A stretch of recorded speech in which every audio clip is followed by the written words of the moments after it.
They're waiting. Hang on, waiting. Hustle it up. you guys. Getting For Series X. You guys got any eggs? hang on, gotta make sure we're live. We are live. What is going on, guys? Dealer here, back again with yet another RDX podcast, Real Deal Xbox podcast. For those that want to know, we have all of the latest and greatest discussion, pre-orders. We've got some Bethesda Xbox talk. We're talking about all of those new exclusive games and how that stuff's going to work with Microsoft, as well as so much more. We've got a great panel, great topics. And as always, guys, let us know your thoughts as we go along. Hit the like button, share it out for us. We do appreciate it. And by the way, I found a new way to make sure I get these damn super chats before the end of the show. I will have all of them read. That's my goal. I've got a new way to do it. They shouldn't disappear this way. And again, shout out to James Keynes, by the way. He says, got any Series X pre-order? Bring on November. Could they buy Sega next? That's a good question, James. Maybe we'll get it answered throughout the show. Maybe not. But hey, Colt, how you been, brother? Big day. Introduce yourself. Do this thing while I'm distracted. This is like one of the best weeks in a long time. Everything's really come into place, so I'm super excited to talk about it today because this is one of the biggest weeks for Xbox before everything goes down. So thanks for having me on the show, and thanks. Hang on, I might have just had chat. Let us know if there was some audio that came through with all that from the stream. I'm not sure what's going on there. So if your audio isn't going to work, and I'm gonna start saying some stuff I'm not supposed to, how about that? Yeah, go ahead. No, I mean, usually I have to mute that audio there, but hey, I don't think I had to this time. Hey, Fonzarelli, brother, good to have you back, man. You've been gone a few weeks, man. Good to have you back. Let everyone know how you've been. Another great episode of RDX. Man. Hey, it's fantastic to be back with RDX. You know, a lot of stuff going on personally, and working 2 jobs now, so it's been really stressful and tough. Got to pay for that Series X, man. I tell you, got to have 2 jobs for this monster console. So, yeah, definitely. You're used to it from the PS3, right? What'd you say? I said you're used to it from the PS3, right? Oh yeah. You know, it's so expensive, this console. Sony said, "Yeah, just go out and get 2 jobs." I don't know if you guys remember that. Yep. Hey, we've also got D Batch, brother. Big day, man. Welcome back to the show.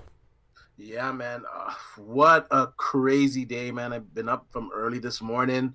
My fucking blood pressure went up. My heart rate went up. It was pretty exciting times. Got some awesome topics to talk about today. And I got to say, it's a great time to be a gamer. And today is definitely a great time to be an Xbox gamer. Facts. Hey, we've also got Tim Dog, xCloud Tim Dog. How you been, man? Good. Very happy about the news. We're going to have a great show. Pumped up, ready to go. This is what we wanted Xbox to do. We got it. And we're going to have a lot to talk about. A lot of shut up people. Yeah. A lot of shut up people? There's still some crackhead next to a trash can. Xbox has no games. We got a few more now. Hey, Zonker, how you been, man? I'm doing good, man. I had to beat the shit out of some people at GameStop to get my Series X. No, I'm sure. But no, I got lucky, and yeah, it's just an exciting time, man. This whole week, like you can just tell the chat. Look at them; they're all excited. We're all excited. It's a different aura, man. Xbox is a different aura in just 7 days. It's fucking insane. Oh man, and we've also got former Sony developer, good friend Chris Grimmel, man. Thanks for joining us. Big day over there in the UK. I hear you got yourself a little Series X over there.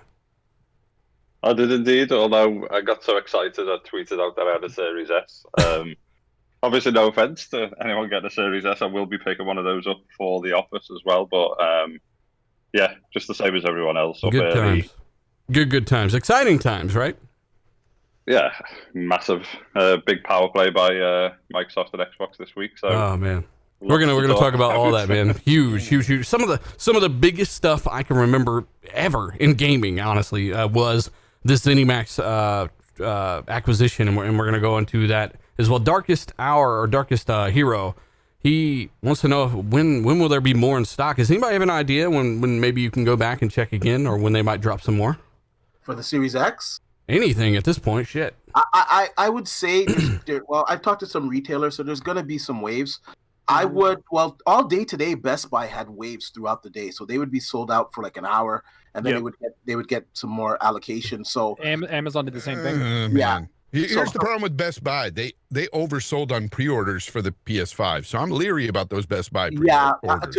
Just to kill that, to nip that in the butt, Microsoft did say that they're not going to deal with that type of stuff, and that if these storefronts do that they're going to lower their allocation. So basically, let's just save the pre-order questions because we're going to go into that probably first while people file in. Game Bread, by the way, says, man, so much good stuff this week. RDX going to be fired. Thank you so much, sir. Humble Beast says, who would have thought that Xbox will be this behemoth going into the next gen? Yeah, who would have thought? And then we've also got RDX Devin, by the way. He says, got a S and X thanks to Xbox. Yeah, tell me so I could take the day off. Yeah, I mean, honestly, that's awesome. A lot of people couldn't get either, so you're very lucky. Johnny Lasagna, sorry again, I'm trying to wipe these out real quick. Stood at GameStop for 4 hours. Best decision made. Jesus Christ, you got a leg workout today. Humble Beast again. He says he refuses to pay the Series X price for a PS5 when it's significantly weaker. Oh, you mean? Yeah, it's the same price. It is kind of odd. I wouldn't want to pay that for that Delta either. Holy crap. Pure Skill. He says you guys think Bethesda deal sort of sets the market and lead. Look, they're gonna definitely use this, and they're gonna leverage this to crush, and they're not gonna do what a lot of people think they're gonna do, which is send those games to multiple platforms. They're gonna tell you why. And again, the same people saying these things are going to multiple platforms, they've been wrong every fucking step of the way. AJ Harris, by the way, says got a Series X pre-ordered, but it's too much of an upgrade for. Oh my god! Hey, AJ's taking shots at this stupid fucking article. This guy wrote, "Man, the Series S is not a big enough upgrade," which again, that's not true. And the Series X is just too much of an upgrade, even though I thought it was going to be $800. Too much. Yeah, and he's like, I'm in a wasteland over here, to like a wasteland of stupidity, maybe. Was it Cole? What was the deal with that article? Like, who wrote that article? A little site called Games Industry Biz. Oh my god. Yeah. I mean, you pretty much said it, the entire thing. Yeah. He also added, I feel like I'm in a weird wasteland created by Microsoft's bad decisions for the last 7 years. But I guess maybe while he was busy writing this, he didn't see that they bought ZeniMax and Bethesda and like, yeah, bad decision, right? 7 more studios. Yeah, it's just weird. Like, these guys are out of touch. If you don't understand the Series S was better than the X in almost every single way for the 1X, like, come on now. I just feel like he was trying to, like, I didn't even read the goddamn thing. Yeah, we're not going to spend a lot of time on it. I just want to get that out there. I thought it was funny. AJ always saying some funny shit. I think the worst part of that article is the fact that he said that Series X is too much. No, he said it was too much of an upgrade. Yeah, you should have been walking around slapping 380s and 390s out of people's hands trying to buy those things. We've also got, who's this? I'm scared. New channel member, PS5 will ship with bags of ice. Thank you for becoming a channel member. Jesus Christ, dude. That's the best screen name ever. Powerman 4K, new channel member, appreciate it. I'll read a few more and I gotta get fucking going. You guys gotta stop this shit. Jesus Christ. I just sent him over there, by the way. Smooth Vontae says epic fail, but oh my god, when will Jimmy live out next time? Find out next time on the next episode. Jimmy live. I'm gonna go ahead and get back to the. Okay, I gotta do it. Find out on the next episode of Dragon Ball Z. Basically, I'm gonna get into some shout outs here, Patreon shout outs, verbal ones here, and then we'll get into the topics. KY Bob, Wakanda, XNT, All Might, Goose 8402, DTT Baggins. We also got Straw Hat Khalifa, Bad Boy Live, Assassin Luca, Alligamer 4, Frost did that shit, Tony Stark RDX, Foreign Object, Gab Quiz Teo, John Blue, Vec Boss, DVD X, Real Deal Nail, Suicide King, Tasteless Genie, Michael Bowen, Guillermo Cavillo, Alfonso Hogan, shout out to you, brother, and A Squad Gaming. Thank you guys so much. That updates about the 5th of every month. Have it in there by the 1st, and it should work. Oh my God. Colt Eastwood, did you get any Series X or Series S pre-orders? Tell us. Oh my gosh, it was so crazy. Yeah, I had like the whole family. We all had every device. We even had the toaster out trying to get a pre-order. So it was crazy. I want to push it over to Fonz right after I finish saying this because he had like a more exciting experience. But yeah, we hovered over a couple smartphones and 2 PCs and a laptop trying to make sure I could get a Series X. And I think it was a little over an hour after when I thought like after 15 minutes it wouldn't happen. I was able to secure it by forcing Xbox.com through the process. It was crazy. It was so broken because it was so inundated. And then about an hour after that, we secured an additional one to make sure. But Colt, I expect to see on Twitter. Yeah, some guy. Yeah, I fully expected. Which, by the way, we're hearing that the allocation of Xboxes is definitely even far more than the PS5, right? Here and there, right? Depending on where you live. But even though they had more, they still sold out almost instantly and crashed a bunch of sites. But I just figured that we would see on Twitter, the PS5 crashed 17 more sites than the Xbox. Fuck you. I did. My video I put out yesterday, a couple hours before the show started, I got a comment saying that PlayStation 5 sold out in 1/8 of the time or some crap like that. Some stupid crap. It's like, yeah, you had 1/16 of the consoles available. Like PS5s, apparently there were 4 to 6 per store. Like, we're hearing? Yeah. So, though my buddy did call me today and he tried to get an Xbox, couldn't get it from Best Buy, but then they said, well, we do have PS5s if you want to pre-order. I said, they had PS5s? I was surprised by that. Jim Ryan said, well, technically we have more stores than we have consoles created, so we're sure. Good luck. Yeah, I mean, that's... No, he didn't say that, but yeah, at this point, if you don't understand that the PlayStation sold like a maniac and the Xbox did as well, and if you don't understand that Xbox is absolutely on fire, like really prominent right now than it ever was before, then I don't know how to help you. Yeah, they just gave you an $8 billion reason to consider it. That's for sure. A-Squad says, good evening, everyone. Locked down my Series X today. I was at GameStop before 6 a.m. Took no chances. He took no prisoners. And then Nano Palma says, good morning, DLD, Tim Dog Zocker, and of course, Cultist Chris. Thank you guys. Congratulations to Sir Colt on his verification. What is he talking about? I got my check mark on YouTube. Yeah, YouTube check mark. Yeah, that's cool. Yeah, they send me like some checks I can write to people. So yeah. How'd you get that? You just paid them $6? Is that how that works? No, you have to be to 100,000 and then you apply for it. But it doesn't really do anything. Flex. You'll be at 100,000 and tell everyone Crackdown will be 60 You just frames. Gotta be at 100,000. Hey, he didn't flex. He power bombed on all of it. You know what, Cole? I'll go get Taco Bell, dude. All right, I hear you. All right, Soccer, you're gonna be there in a couple months. Shut your face. Hey, shout out to 3,000 watching this already, guys. If you're watching live, if you haven't already, guys, hit the like button, share it out. We do appreciate it.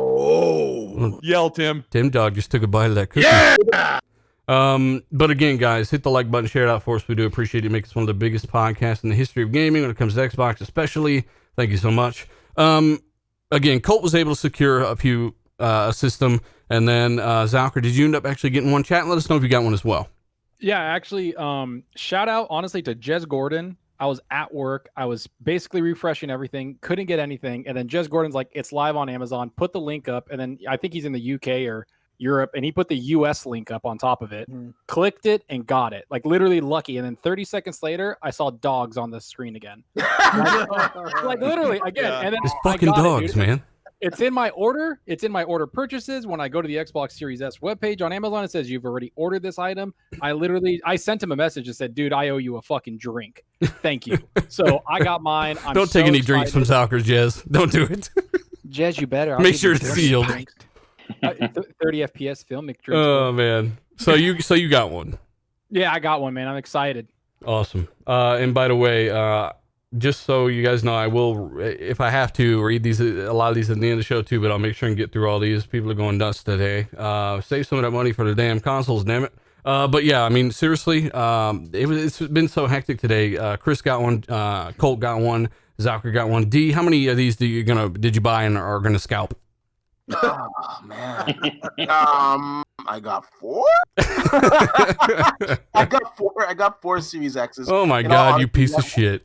One's for my cousin, one's for my brother, one's for my best friend, and obviously one for myself. And I got 2 Series S's. One Series S is for myself. The other Series S, I just got it because I know one of my friends is probably gonna bug me for one of those as well. So yeah, I was able to get it. I'm an expert at these scavenge hunts, man. To be really honest with you, man, I'm the F5 master. His F5 button's all bashed in. It's got a bunch of. But I was sharing the love out today, like on Twitter. You know, every time I found the link, I set it up, and a lot of people contacted me saying thank you. You know, you helped us secure an Xbox Series S or a Series X. So it's good to see, and I gotta say, just from people like in my video today, and just on Twitter, a lot of people are saying that they got a Series X. A lot more people then I remember saying that they got a PlayStation 5. So I think there's some truth to the allocation of the Series X. I think they're still limited, but probably some more. Yeah, I think they're less limited because, like I said, they had rolling pre-orders at Best Buy for most of the day. So like they would sell out like within 30 seconds they would sell out. I guess Microsoft knows how much how many they produced, and they would allocate it to the store again, and then boom, they would just sell out and sell out and sell out and sell out. It was just madness. And like when I got on this morning, the first place I wanted to buy, to be honest with you guys, is the Microsoft store. Yeah. So I went to the Microsoft store. I'm thinking, you know what, they got all the Azure servers. They're gonna be good. And I got it in my cart. It says, how do you want to configure your Xbox? I said, I don't want no controllers. Just give me the damn box. Hurry up. And as soon as I put it in my cart, it was like womp womp womp. It started to slow down, and I got like errors. And I said, screw that. I went over to Best Buy, able to put it in my cart. Same shit, man. I couldn't check it out. It was just like refreshing. And I actually got it off. I got most of them off. I got one off of Amazon. My girlfriend got one off of Amazon, and then we got the other two off of Walmart and Shoppers Drug Mart. I don't know. It's like a store here. Shoppers Drug Mart. Yeah. Shoppers what Mart? Shoppers Drug Mart. It's a big store. Drug Addict Shop Mart. Yeah, it's like a big pharmacy, but they're also like a I don't know. They sell groceries and like everyday items like deodorant and shit, whatever. Zalker, did you say you said that your GameStop Zalker had 30 X's and in more S's on top of that? No, they had. So I went there and it was like around 30 minutes after they opened because I was going to work, and so I get there and there's like nobody there, and I was like, did anybody come to order Series X? And they just laughed and they're like, yeah, dude, it's gone. And I was like, oh, okay. And he's like, they're all gone. They all left. He goes, they scurried like trolls of the night to go to other stores. And I was like, oh, how many did you guys get? And he said, we got 33 X's. And then they had, I think, 14 or 15. I can't remember, 15 S's. And that's what they got. And he's like, yeah, we had some of the most in the state. And that's what he said. And then he said the next ones to go to were malls because they open at 11. And I was like, bitch, I gotta go to work. So I couldn't go to the mall or anything, but I got lucky with Amazon. But yeah, they had a bunch there, man. I was like, whoa. Yeah, that's a lot of systems. I mean, like I said, we were hearing 4 to 6 PS5s basically per store with PS5, and it's a lot more. Well, this is one of the most popular GameStops in like the area by far. Like, I mean, it used to be Funkoland. That's how old that thing is. Oh wow. And it's the same store. It was Funkoland, then EB Games, and GameStop, and it's been there since I was probably like 11 years old. Just a young lad. It's just and they sell really good. They're right next to a Target, so like they get a lot of foot traffic, and yeah, that place is doing just fine. Yeah, it was so crazy today. On Xbox.com, like I would go to add it to the cart, and it would just cancel out or the timeout and all this stuff. And it got to one point where I finally got to where I was ready to purchase. And then it had my address from 9 years ago, and it had a debit card that I don't even remember. And I already had all the stuff in. Like, everything was so messed up that it directed itself into old information. And I'm like, no. And I'm trying to write my address as quickly as I can. And I'm fumbling it all over and writing the wrong thing. I bought like a steering wheel and a Honda Civic. Like, actually, as funny as it is, I actually bought an Xbox Thrustmaster steering wheel on Walmart on accident, trying to pre-order the Series X this morning. Oh my God. And I said, your order went through, and my wife goes, it went through, and I ran in the other room while we were trying to get it for the first time. And I go, it did, and she looks and it says, what Thrustmaster steering wheel? I go, it's not mine, baby, I swear. Oh my God. Hey, also, this is like the worst Forza footage I've ever shown because it's some rainy day. Hey, I need some gameplay quick because I ain't doing the shit how I should be doing it type of shit. So I grabbed it, enjoy the wrecks and the bullshit.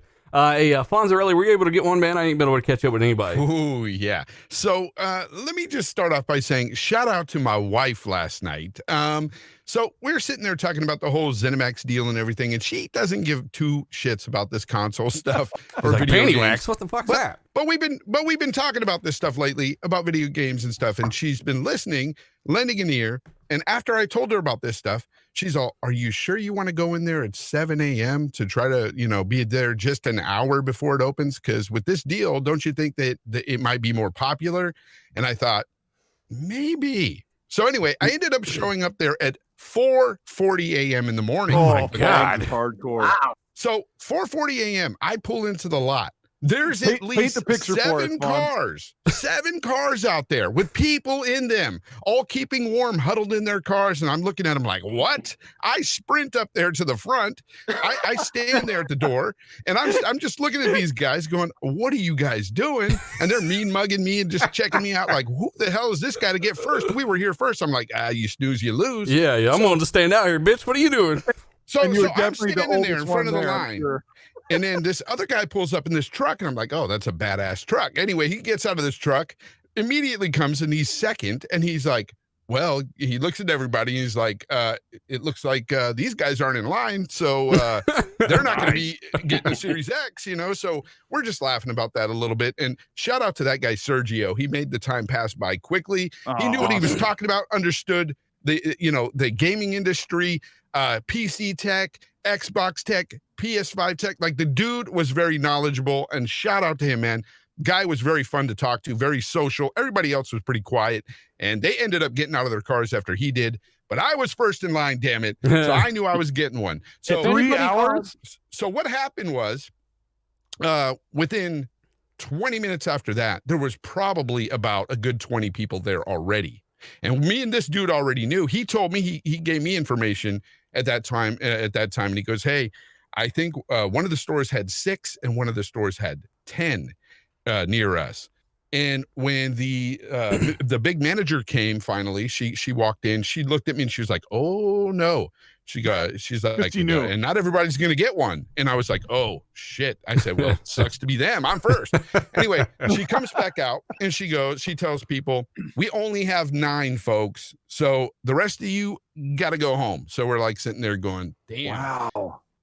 So yeah, 9 of us were lucky enough to get it. So I walked in, got the Series X, and yeah, I'm happy. If I did not go in, that's why I said shout out to my wife.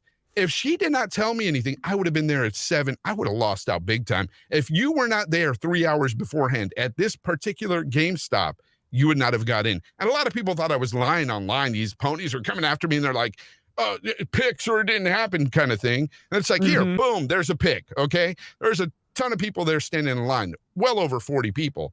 And they're like, it only looks like 20. You don't see half the people on the other end because it's a straight line. That's how petty and stupid Twitter is anyway. Like, who cares? But it's ridiculous. It's one of those things where, look, this was a pretty big turnout. And me and this other guy, Sergio, was pretty surprised. He said when he went for the PS5 at GameStop, the line wasn't that long even. And I was like, well, that could be due to the fact that it was like an unexpected thing. Yeah. And he chalked it up as that as well. But in any case, a lot of people are excited for the brand again, and that is a good thing. So got my Series X. I'm happy. I heard we got some new RPGs and some good new shooters coming to Xbox. I don't know about y'all. Tim, we have 4,000 live. Holy shit! Yeah. All right. Well, we're not trying to scare them off. If anybody calls Fonz a freaking pony or anything, because I've had people call him that, fuck off. Dude was there 3 hours and first in line. Yeah. Get off of him. Andy, Fonz made a little bit of money while he's in that line, if you catch my drift. Hey, we do have 4,000. We have over 4,000 people watching live, guys. If you haven't hit the like button, share it out. Share it on Reset Error. Make them upset. And, of course, thank you for what you do. Let us know your thoughts in the chat. And, Tim, I want to know your thoughts. Did you get one? Were you able to procure any special care packages? Like everyone said, I went on the Microsoft. I had like 5 tabs open. Experienced everything that everyone else experienced. It couldn't add it to the cart. I had the same problem that Colt had when I got the Microsoft going, which was about 17 minutes after, just crawling and just re-clicking. I had an old address, had the wrong email. I had to redo all that. It kept my, space, spot in line. So I was able, after about 40 minutes, to secure the X, which I was, very happy about. I know there's a lot of people there, and, I feel bad that some haven't gotten the X and the S. All I can say to you is I have talked to some people, and there's definitely going to be different waves. There's definitely going to be spots to get it, and you're still probably going to get your day one. It's just, this this is when all the enthusiasts come out, and the crazies of the crazies are going to get the console. So just don't be down. I think everyone, for the most part, is going to get their console if you really this early in the ball game. So then I secured that. I called up the customer service, got my email fixed, and then 3 hours later, I went to the Best Buy site, and it kept saying coming soon, and I kept clicking it. So I kept clicking it, and then after a while, I just got to the thing where it says it's in your cart, and I was like, "Holy shit!" It worked. So it worked. So I secured an S, and I think I'm done. I talked to my nephews; they're okay with using their X's, and we'll probably give them cash. So I'm pretty much done. I got my Xbox Series X. I got my Xbox Series S. Very happy. And yeah, it was an annoying, it was, tense and, stressful. And like I said, I feel bad because there's a lot of people that hit me up that haven't secured their Xboxes. But like I said, I will always keep out the second wave, third waves. I'll keep you informed on Twitter. You will get your X's and your S's. I'm sure that this is not a one-time thing. They're definitely, they're gauging it, and obviously they probably gauged. They said they broke records, so at least the Xbox account said it. So very, very good day for most, and yeah, I'm very happy. I got Tim, I got a question for you, though, because somebody was hitting us up about the All Access program. A lot of people seem to have gotten in on the All Access program, but when they went to go check out, everything was sold out. Yeah, I heard that the All Access was a big bomb. I heard that the sites were not set up correctly. And you even saw that with Best Buy, because it didn't even have it set up at 11. It took like 2 hours for it to get, or an hour to get it set up. But yeah, I heard, unfortunately, for the All Access, that bombed out. And I don't know if anybody, I know there's a lot of people that wanted it.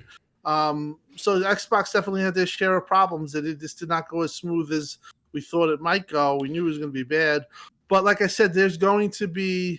I hope they help them out, though. Those guys that wanted to do All Access in another wave. That's all right. Yeah, I think that's all planned. They're also going to probably have it where I heard you're going to have in-store promotions where you can go into like Walmart and you can sign up for All Access. And they'll have dancing competitions. If you win, you get an Xbox. Like they're The thing is that this really, you're going to all get your Xboxes, but today the people who got them are guaranteed for the most part day one.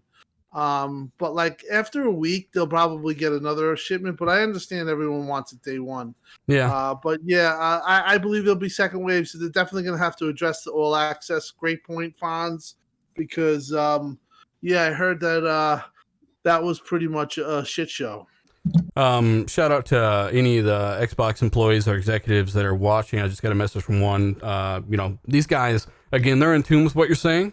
And they, it is a little limited, but at the end of the day, that's something I've always talked about, is how this is why it's a good thing that this is what they meant by beyond generations. You're not, even if you can't get one, these same games, you're going to be able to play with your friends, party up, talk to them, play the same games, play online. And when you are able to procure one of these boxes by winning that breakdancing competition, of course, then you plug it in. And you're literally upgraded to the next generation of fidelity, whatever you might define that by, ray tracing, frame rate, whatever it is, load times. It's not one of those things like it used to be where you just kicked out and you got to throw everything else in the trash. So you can still play and do your thing. You just might have to wait a little bit longer to get one. Myself, I didn't actually get one through any sites or anything like that, but I guess some backup plans. So just in case, but still, just keep trying. That's what I'm going to do. The downer actually is a perfect segue. Which is hilarious. Thanks for the $50 super chat. And guys, everyone is throwing these super chats again. I'll read these before the end of the show. I'll try to get to all of them, but you got to find the right time. The downer says Xbox One. The Sony fans watching this, the Sony fans watching the show, I know you're sweating it. Sony fans have no idea just how huge the ZeniMax acquisition is. Yes, it's massive. It's so much bigger, and we still got that to talk about as well. He says, "Dealer, use some of this cash to purchase Xbox. Not like you need it. Just don't give a dime to Colt Eastwood." Sorry, Colt. Shout You're out to out. the- You got a pop lock for your next console, bud. Yeah. I already do pop lock for my consoles. Oh, Hey, wow. dang it. Dealer has more money than I do. Dealer, can I borrow $5? Yeah. Thanks, Downer. From You're Downer. gonna go get Mountain Dew at Taco Bell. Oh, yeah. Yep. Almost 4,400 people watching, guys. Again, hit the like button if you haven't. Share it out. We do appreciate it, guys. You make us what we are. And again, the ZeniMax acquisition is huge. By the way, great one. He says, will they put out more pre-orders? He missed out. Hopefully, just keep checking back. Windows Central, go follow them on Twitter. Follow one of us. We might tweet out there eventually. Spooky Sprocket, by the way, says, managed to get 2 Series X consoles and a Series S console for myself. So happy. Awesome. Glad you got it. Also, we've got, what is that? Farbot. Frabs. Thank you so much. He says, do you think Microsoft could leverage the Bethesda acquisition? Yes, I actually do. We're going to get into that in a minute. And then one more. We've got Master Puppet. He says, pretty much give up on getting a Series X. Maybe in a year I'll consider it. RDX best ever. Thank you so much, sir. Do appreciate it. Keep checking back, man. You never know. But again, let's go ahead and get to the next topic. I have something that segues in real quick that will take up a minute. I think Tom Warren or somebody reported that there's a narrative going around that Xbox One X sales spiked today because people were accidentally buying Xbox One X's, confusing them for the Series X. And Benji Sales, really good guy that I follow on Twitter, he explained that there was a 700% increase in One X sales today on Amazon, but he said that number increase is really small, and that the One X is already discontinued. So this isn't a situation with confused gamers. There's also a rumor that bots that were trying to snatch up Series X to sell on eBay were accidentally buying Xbox One X's. Oh, and two, I guarantee you there are some people out there that said, whoa, the One X, I've been hearing about it. I've been watching, Dealer and Colt's videos on this thing. Like, I understand it's a better Xbox One. It's the best one. And I don't want to pay the $500 for Series X. I can still get all these Bethesda games in the future on this thing, maybe.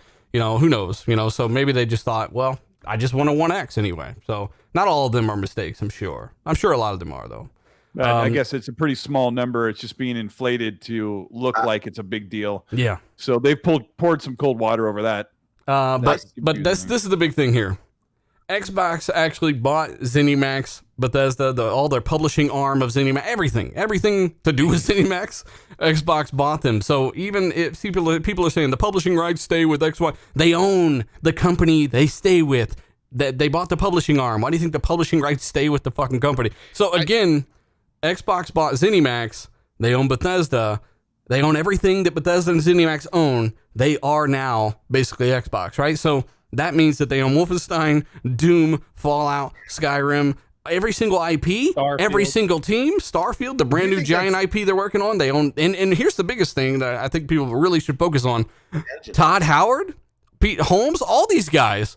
They are glad to be there, and they are now basically working for Xbox. Could I add Pete something Hines, to that? not Pete Holmes, the comedian. Pete Hines, Pete Holmes, Peter Moore. I don't know. To that. Do you think that this whole thing about letting them keep that studio that they're working under and everything is just a testament to what Phil has been saying all along, that he wants these companies to do as they wish? I mean, that's all they've ever done. Well, I mean, and let me that's what read I'm this real saying. quick. Like, I'm gonna get these big super chats, and again, I'll try to get to some of the smaller ones in betweens. But he says, Ralphie says, I'm a PlayStation guy. Started watching you guys. Started watching your Vision podcast a month ago. You were all informed. And hang on, I'm trying to get something here. He says, you are all informed, and that was my goal watching to be broaden my horizons. Oh, broaden my horizons. I've got a PS5 today, and I said screw it, and he wants to go into the Series X stuff. So thank you so much, man. I do appreciate it, man. Again, we got a lot of Sony guys watching. I know every single dislikes from one at least. So, thank you guys for watching. Dude, shout out to him. I appreciate it, man. Honestly. What Fonz is saying, it's absolutely correct, because Microsoft did double down this over and over. Like, the reason that Todd Howard is happy to be there is because, and we talked about this behind the scenes. We're like, man, what's up with all these weird Bethesda games lately? Fallout 76, right? Wolfenstein Youngblood. It's almost like ZeniMax are kind of cashing these teams out, like milking them out, real quick before something happens, right? And we knew that this wasn't normal. And now that Todd Howard and these guys are with Microsoft, and they're like, hey, you can make whatever games you want. Just know that stuff's coming to Game Pass. They're like, wow, we can make the games and not worry about any of this corporate interference anymore. At least right now, there's no signs of that at all from Xbox. Or is it, wow, we get to make these games with the same bugs over and over still? I'm kidding. Hey, they have a brand new engine fonts, and I can't wait to see it. It's also the what everybody's saying is that, like, oh, Xbox said they're going to leave them alone. It's like, yeah, Xbox left Ninja Theory alone, Obsidian. Do you understand what? If you look at Xbox's track record, they don't buy studios just because they bought them. They bought them because they trust the people inside the studio. They trust the leadership. And if you don't trust Todd Howard or Pete Hines or Pete Holmes, then you don't trust anybody. Like, that's just what it is. Xbox actually trusts these people to manage themselves. They don't want to be there every day managing these people. They already have managers and they already have leadership there that knows how to ship and make great quality games. And that's why this happened. That's why people need to be like, relax. Yeah, they're going to be publishing their own games because they know how. Why wouldn't Microsoft be like, hey, you know what? We'll take that too. It's like, why micromanage? You don't got to compartmentalize that at all. You just let them do what they want. They're just under the Xbox Game Studio family now. And they're with, Xbox that has a lot of resources that they can use. They're just there to enhance them. It's something that everybody in this chat, everybody in this podcast, everybody that's an actual gamer has asked Xbox to do. Just leave the developers alone and sign the fucking checks and walk away and let them create. And that's what they're doing. Mm-hmm. And again, we have to really double down on, if you think that they're going to release, games. Here's what I'll say. Same thing I said in the video. Like, historically, they've already talked about, Matt Booty had literally done an interview that I've shown him on screen saying, we're not really releasing any of our big games to any other platforms. That's basically what he said. Now, little games, especially games where they don't even own the IP or the team, they tend to just switch, right? But they've already spoken out about why the sequel to Outer Worlds will not come to PlayStation. If you don't think, they're going to actually lock down these big IP to just their ecosystem, meaning, hey, come get Game Pass. This is why. Everyone's doing it. Remember when everyone was saying Game Pass is killing gaming? Like, this acquisition probably only exists because of Game Pass. And for those that think they went and stole these developers from everybody and fuck you, Xbox, they stole these guys from PlayStation. No, Tencent, Google, and Amazon were going to buy ZeniMax. Microsoft knew this. And if they would have bought them, Amazon would have locked them down to some kind of cloud thing. Streaming. Google would have locked it down to Stadia, and Tencent would have fucking made them make some, who knows what kind of trash they would have made them make. We already heard some crazy horror stories about Tencent investing in these companies. So Microsoft said, no, we got the capital to do this. We had the perfect platform, which, by the way, Game Pass has already passed 15 million subscribers. And that's a big reason for why you're seeing this kind of stuff, and they've shown no signs at all of making developers make certain games the way they don't want to be made. I just want to say, let me cover this real quick. I gotta disagree with you on this one. I think, Microsoft has come out and said that it will be on a game per game basis, and I do believe them on that. They said they'll honor the deals they've already made, like if they've already said they're coming to like Deathloop and crap like that. They also said going forward it will be on a game per game basis. That's their official statement on it. Some games, it's going to make sense. Like Elder Scrolls, I could see that game being exclusive to the Xbox brand. Some games, I think, are going to be like a 6-month window where they're like timed on the Xbox Series devices, where they come out maybe 6 months earlier, and then they go over to the other platforms. I think most of these games are going to have dibs on Xbox first regardless. I think some games might come out day and date if it makes sense, maybe some of the smaller titles. But to think that all of these games are just gonna stay, on the Xbox devices, in all honesty, in all respect, I think that's just people thinking as an Xbox fan and not as a business. Well, now so why did Ninja Theory said they're not developing any games for PlayStation no more? Ninja Theory and Bethesda are. You can't even compare them, honestly. Like, it's the master. You're right. Bethesda has 20 times the draw to make you come to Game Pass. I mean, in all honesty, I understand what you're going with, bud. But everything throughout history, that's all you got to do is look at history. The Outer Worlds was multi-plat because it was a previously done thing. Yet Avowed, a massive game, is going to be Xbox exclusive. Fable, Xbox exclusive. Ninja Theory, Xbox exclusive. It's not that. Outer Worlds was owned and published by private division, which Xbox has no control over. And that game is nowhere near as big as the Bethesda game. They're like, we're locking down Outer Worlds 2. It's not going to PlayStation. the funny thing is, Sony locked these down, and the money just went into Microsoft's pocket. It's great. So they don't give a shit. They're like, cool, that thing will just go out there. I'm sorry. As a business person, as a person, Don't be sorry, D-Batch. It's fine. As someone that owns their own business, I'm just being honest with you guys. That's just not going to happen. Because Now imagine, D, that you're getting paid. Imagine that you're getting paid $15 a month by 15 million people, and you're like, hey, if I got this exclusive thing, and you got to pay me every month to get it. Listen. Hold on. You just say it this way. Let D-Batch talk. He's in a coffin here. Let him talk. What I believe is going to happen is, like I said, 6 months, some of these titles are going to release first on the Xbox Series devices, and then they're going to come to other ones. Some of them might be exclusives. All of them, it's just not going to happen. No one said all. No one said all. But from a financial standpoint, they paid $7 billion for this company, and in order for them to see a lot of their return, it's going to have to be another devices. This company that is not true, D. That is not true. This company is rated the way it is because it makes games for multiple devices. Now, when you take all of that, those potential customers, and just kind of stick it into your ecosystem, and Microsoft has said this many times, and they don't really believe in that. I just don't see them doing that with every game. I think some games it'll make sense, and some other games. I'm saying the biggest games with the biggest draw to make you come to their service like Game Pass, which is the reason they are doing this, by the way. Those are going to be exclusive to me. Yeah, but adding it, some of them making them a 6 month. A 6 month exclusivity. No, I mean that's a possibility. I'm not saying that's insane. Of course, it's a possibility, but historically and logically, they want Game Pass to be the ecosystem you're in, which will incentivize you to invest in their hardware or they only need to ask one question. They only need to ask themselves one question. They need to ask, are we going to make more money if we go multi-plat and make some money off the back of the PS5 by selling it, by putting it on there as well? Or will we make more money keeping it within the Xbox ecosystem and bring people over to Game Pass and Xbox Live?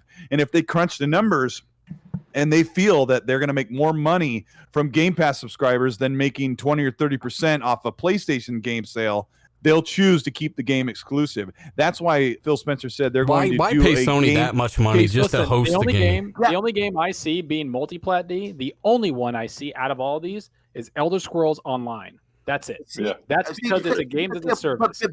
I'm sorry, from a business standpoint, it's a win-win for Microsoft. You could still achieve all of that, drawing people to the Xbox device by having it an exclusive to that platform for 6 months. A lot of people won't want to wait 6 months. I'm with D on that. You could still achieve that. I mean, they don't lose either way. Make additional money. It's just from a business standpoint, it doesn't make sense for them to do it for all games. And I'm just simply saying it's not going to happen for all games. No, I don't think anybody said all games. I think that it works both ways. But the thing is, though, you're literally paying Sony 30% of every sale to put it on their PlayStation, and that doesn't make business sense. So, those are consumers that would have liked your product anyways. You're right, and if they came over to Game Pass, then you start to convert how they consume their games, like Netflix. That 30% that you pay to that to Sony to get those consumers is worth it if you're bringing in millions and millions of sales that you probably wouldn't have because everybody else. That's why I say they could do it. They could do it either way. You also have to factor in the fact that these developers also have to cater to that console as well, and that's time and money. That's another good point. So I'm just saying, historically, they haven't done this with their teams they own now, and any of the acquisitions they've done now, except for the smaller games, the games that were published by other people like Outer Worlds 1, they've already said no, never come to other platforms with Outer Worlds 2. This is like, how many studios did they just acquire from this deal? How many games do those studios make? It's not. D, it's the same logic across the board. It doesn't matter. They did it for a reason. You know what I'm saying? I get what Dealer's saying as well. He's saying that they got these deals for Game Pass to expand upon Game Pass and make Game Pass even more. But to call this just about Game Pass is an insult to how gigantic and massive this whole thing is. This is a deal that not only is probably the biggest thing, one of the biggest by far that has ever happened in the history of this gaming industry, but this raises the tide for every single boat in Microsoft's arsenal. Yeah, but Game Pass is a huge reason. It is, but that's the thing though. Game Pass is not only it's not only a big reason for Game Pass, but because these games are here and they're only on one console, it's a big reason for the console. It's a big reason for Xbox Live. It's everything. Yeah. It's to me, I think it is Game Pass big time, obviously, but it's also xCloud. If you remember it not this year, it's last year's E3. Bethesda talked about streaming their games on like some other platform.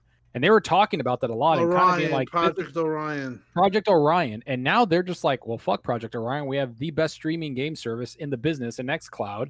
I think it has a lot to do with that. And that's the other devices Xbox is talking about. They're not talking about PlayStation devices. They're talking about the devices that keep it in their ecosystem that they get money for. And it's why they bring up Apple and give shit to Apple and why they come at Apple and say, you know what? We want to just be open. And they asked Phil Spencer on the news live, and they said, is it a money thing? And he's like, no, it's not a money thing. We just want people to play the games where they want to play them on the device they want to play them, which is phones, Xbox Series X or console, and PC. That's it. There you go. Tim, go ahead and go in on some of that xCloud stuff and some of your stuff. Well, I have a lot to say on this. So first of all, he's not flawed in what he's saying, but no, I think all of it makes sense. I think you have to consider a couple of things here. First of all, the new games that are coming out, most of them are going to probably be next gen only, which is you're cutting out 120 million fan base of PS4. Yep. Obviously, it's growing. Another thing is that you are looking to, It's a really good point, Tim. Really good point. Yeah. All that incentive gone. Right. You're also looking to take some of the market back that Sony obliterated and took from you in Gen 8. And by doing that is basically having games and having the most games, the best games, and with the most frequency. And the way to do that is to make these games exclusives. Now, I've heard their plan is to make them exclusive, okay? And one of the reasons is like Zorker said, they're counting xCloud now as another, other devices that they're adding into the ecosystem. And the ability to play, like, say, Skyrim 6, on your phone, believe it or not, that might judge, get some people that don't have Xbox maybe go onto that platform. So it's a play for the ecosystem for Xbox and Microsoft. I think when you're dealing with the $7.5 billion acquisition, you have to obviously consider everything, but you have to consider also the fact that Xbox has lost a large market share, and they can actually get those people back buying the hardware, back buying all the games on Xbox, and back in the system and taking the market back, and they have an opportunity to do this. If they do not leverage this deal, that's on them. If they just made this Game Pass only, that's the dumbest thing I've ever heard for $7.85 billion.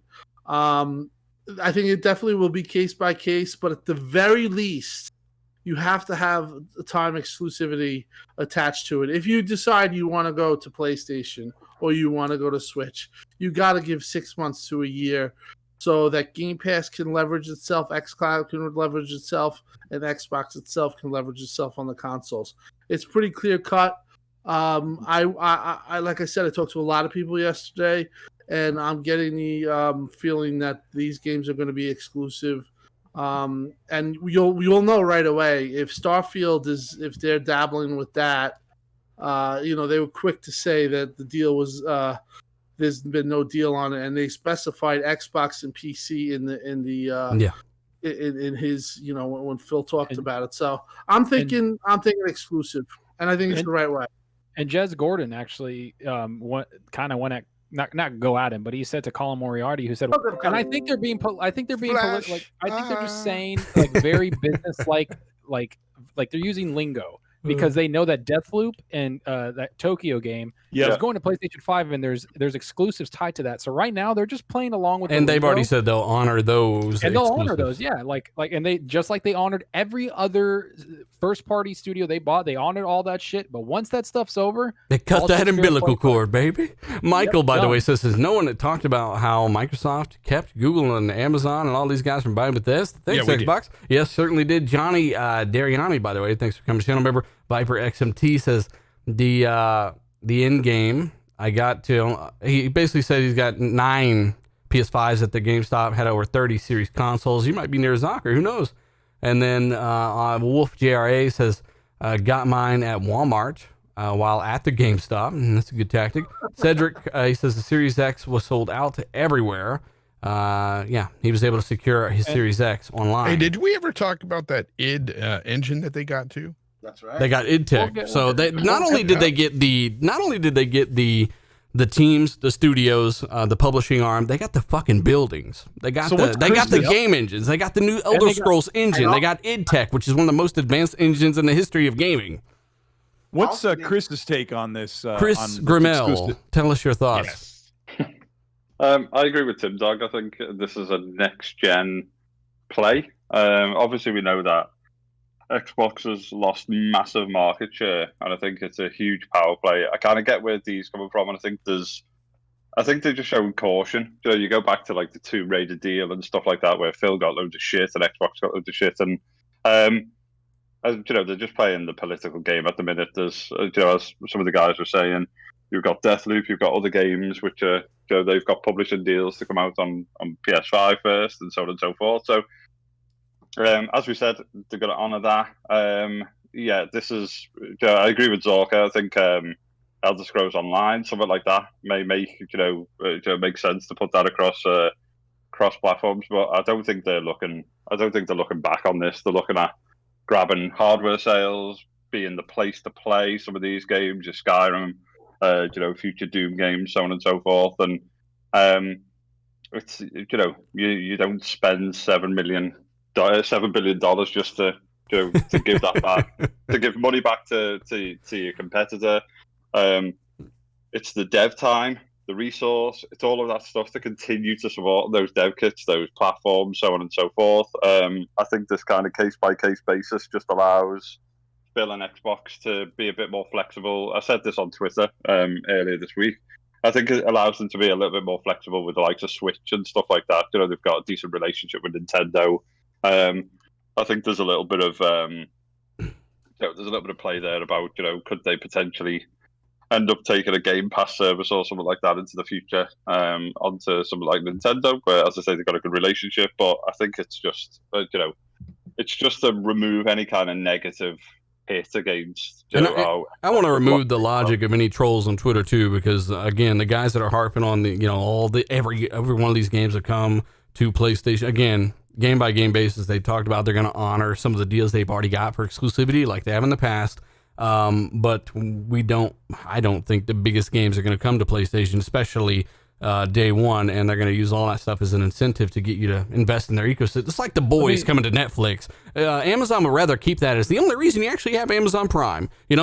There's a reason that they're doing this stuff, and as long as they're offering an option, and Game Pass is nothing but pro-consumer. Play this shit for basically free, as long as you're a member. I mean, that's insane. Psychonauts, by the way, I wanted to point this out, because I forgot. We do have almost 5,000 people in the chat. Come on, let's hit it. We do got almost 5,000 people in the chat, guys. Hit the like button if you haven't. Share it out. We do appreciate it. Subscribe, support these guys on the panel. But what I really want to say is Psychonauts pointed out the mods, and now they're holding it down. And for such a big show, we don't have that many mods because, again, we have a lot of developers and stuff that'll be in the chat, and we just don't want to risk, people not. Lethal Papa killing it. Yeah, Lethal and all the mods in the chat. Shout out to you guys for holding it down and doing such a great job.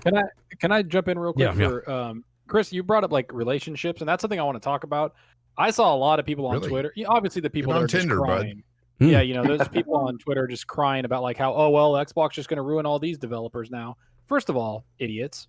I don't know if you guys saw Todd Howard's write up. He said that a lot of their success was tied to Xbox because they were the best partner they had. Because if you guys remember, 360 Days and all those days, Jet Empire, freaking Morrowind was exclusive, Oblivion was exclusive. A lot of the stuff that they brought were partners with Xbox. And you could just tell that relationship has cultivated into this. And this is something everybody here in this panel has talked about, is that Xbox needs to cultivate relationships with third-party developers like Sony has with Insomniac, right? Became a first-party studio. This is that. They know Todd Howard. They just invite him onto E3, and he jokes about it on their stage. He's like, yeah, sure, I'll go on. They're actually friends.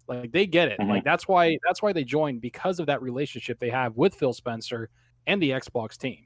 That to me is awesome. That's what it's about. It's about them working together, not oh, Xbox is going to run everything. It's grow up and just understand that this shit's pretty fucking awesome. Right but hey, if Sony would have bought these guys, the whole double standard. Mike Ibarra, Mike pointed this out, and I retweeted his stuff, and I was Mike was saying a lot of these guys are saying it's such a bad thing, but if Sony had done it, if the shoe were on the other foot, then these guys would be doing backflips in the street. Again, a lot of these guys that are telling you how it's going to go and you know, all this stuff's going to go everywhere. They're the same guys that told you that PS5 is 13 teraflops. They're the same guys that told you MLB show and none of these games had ever come to Xbox. They're the same guys that tried to tell you that Series X was had a bottleneck, right? They're the same guys that are basically wrong about every fucking thing, and that's my point. So if these guys keep talking, you signed a new studio. Yeah, it's just one of those things where who gives a fuck at this point? What they say, they've proven there's things that's such a track record, and the guys saying this shit, they're always full of shit. So. Now the new narrative is, oh, these games are no good and these games are all really bad, and so mediocre games. Game of the year contenders are no good. Where'd my games go? Where's my games at? Doom Eternal was phenomenal. One of the best games of the generation, by the way. Yep. So I mean, 22 away from 5,000 guys. 22 away from 5,000. I'm 5 away on my screen. Yeah. Wow. Take a picture of it when you get to 5. All right. Oh, I'm down 4,997. One more. I want to hear a big yell if we get to 5,000. One more viewer. Hold on. Do it, Tim. Hey, 5,000. Tim, don't blow our ears out. Don't blow our ears out. 5,000, baby. Don't do it. Did we hit it? Yeah. Don't do it, Tim. Don't do it. Oh my god. Okay. All right. Shout out to 5,000 live, and again, shout out to all the new channel members, all the chat. So you guys are awesome. Again, remember, like we used to be like 300 likes before the show ends. Fuck, man. Well, we always. I mean, Tim was the one. Tim was the one who said. Tim was the one who said, "You always hit 1,000 likes on the show anyway. Just ask for 1,000 for the show." I'm like, "Oh, okay, fuck it." So yeah, awesome. Let's try to get to 2,000 likes for the show. Fuck it. So again, Colt, problem with 5,000 is it just goes by. That chat is just like crazy. I can't read. You know what, dealer? I really thought like this show is growing, but it's growing too much. Yeah, you know, like it's not enough. Yeah, but now it's too much of an upgrade. I remember we were saying, hey, hashtag 5,000 by 2021, and now it's just too much, and now it's all mediocre. So we just can't handle it. So, by the way, Tim, was the hashtag 20 by 2020? Was that studio? Yes. Do you remember that like a year and a half ago? Yes, 20 by 22. It's 20 by 23 now. Yeah. 23 by 20. Remember, just a few years ago they had 6 studios. I know. So everyone, kind of and weird. And Satya today said they're not done. He said this is not going to be our last, which, to be honest, is this is insane. Like this Can you imagine if they get Warner Brothers? Oh man! So again, I'm sorry to throw that out there. I had to, man. Hey man, like, we're not done. It's they were in talks with Warner Brothers. It's a complicated one. Yeah, that's an odd one. Colt, again, Bethesda, the ZeniMax, the purchase there. A lot of people still don't understand how big this is. Probably the biggest news all generation. What are your thoughts on all of this? This has been kind of an atom bomb. I mean, we were it seemed like we were kind of fighting with D there, but he made so many good points, and I can see them pushing some games to a 1-year exclusivity, because if they do, when you get a game exclusive for a year, when that year passes, in fact, when a couple months pass, nobody gives a crap, so to speak, about a game. Like, unfortunately, we still aren't even halfway to Final Fantasy VII on Xbox, and that'll come like March or April of next year.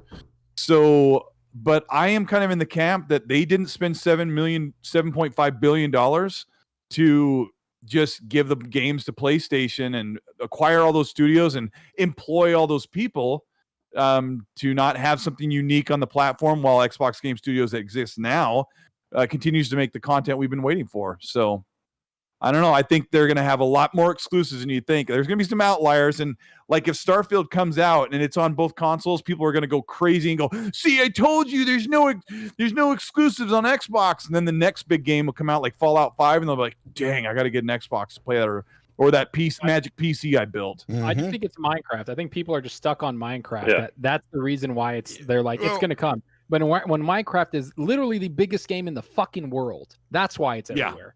And that's because they paid $2.5 billion for one studio, for one game. That's why.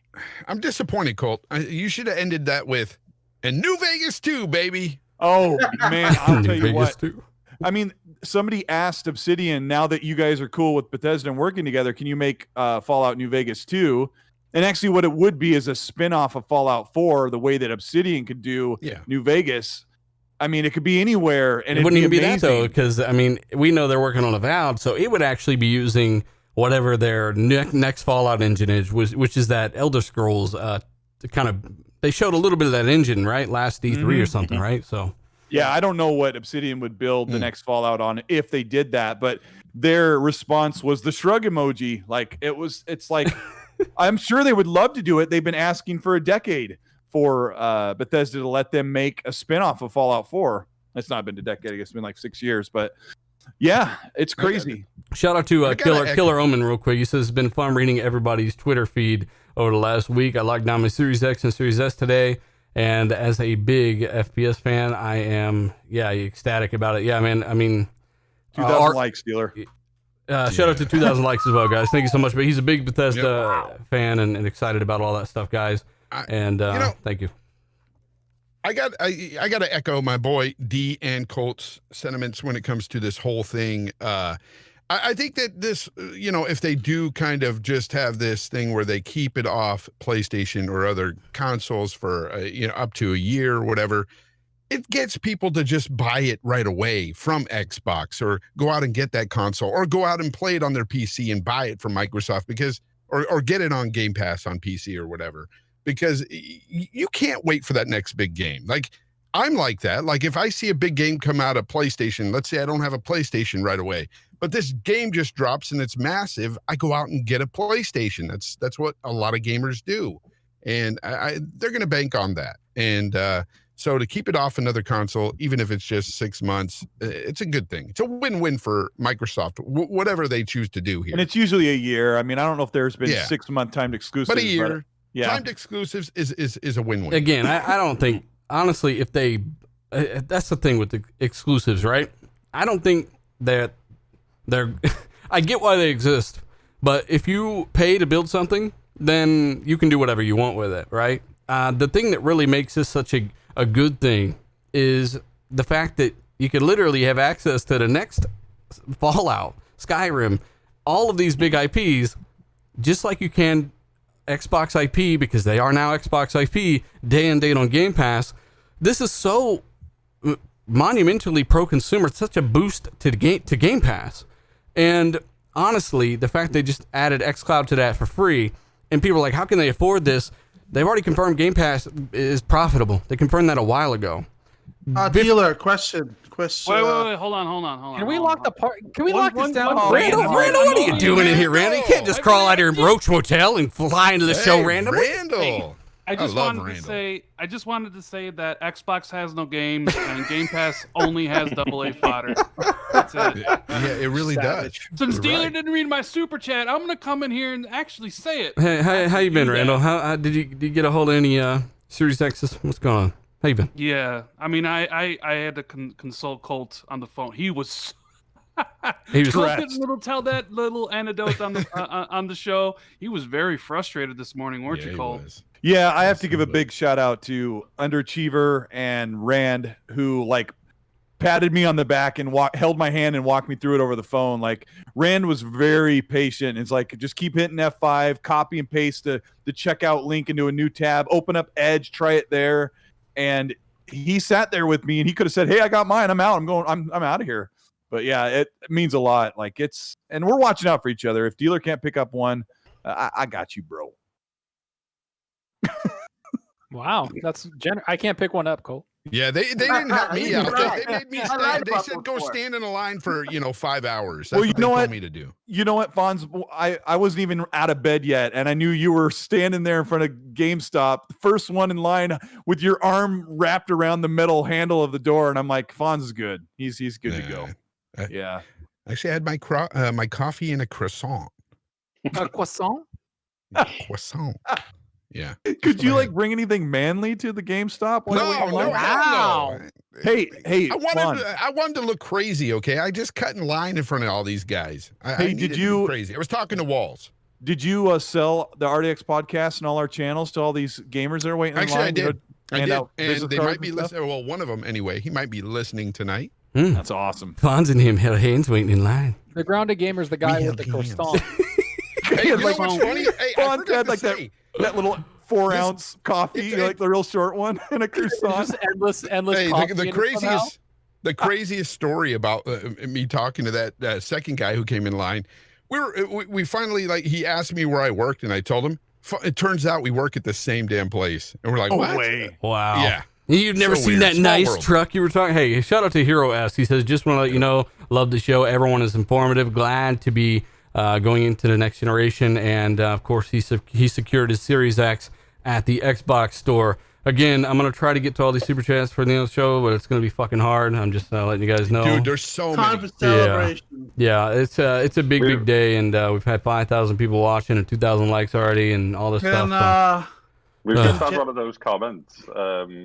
PS5 sold out in seconds. Series X sold out in minutes. Oh no!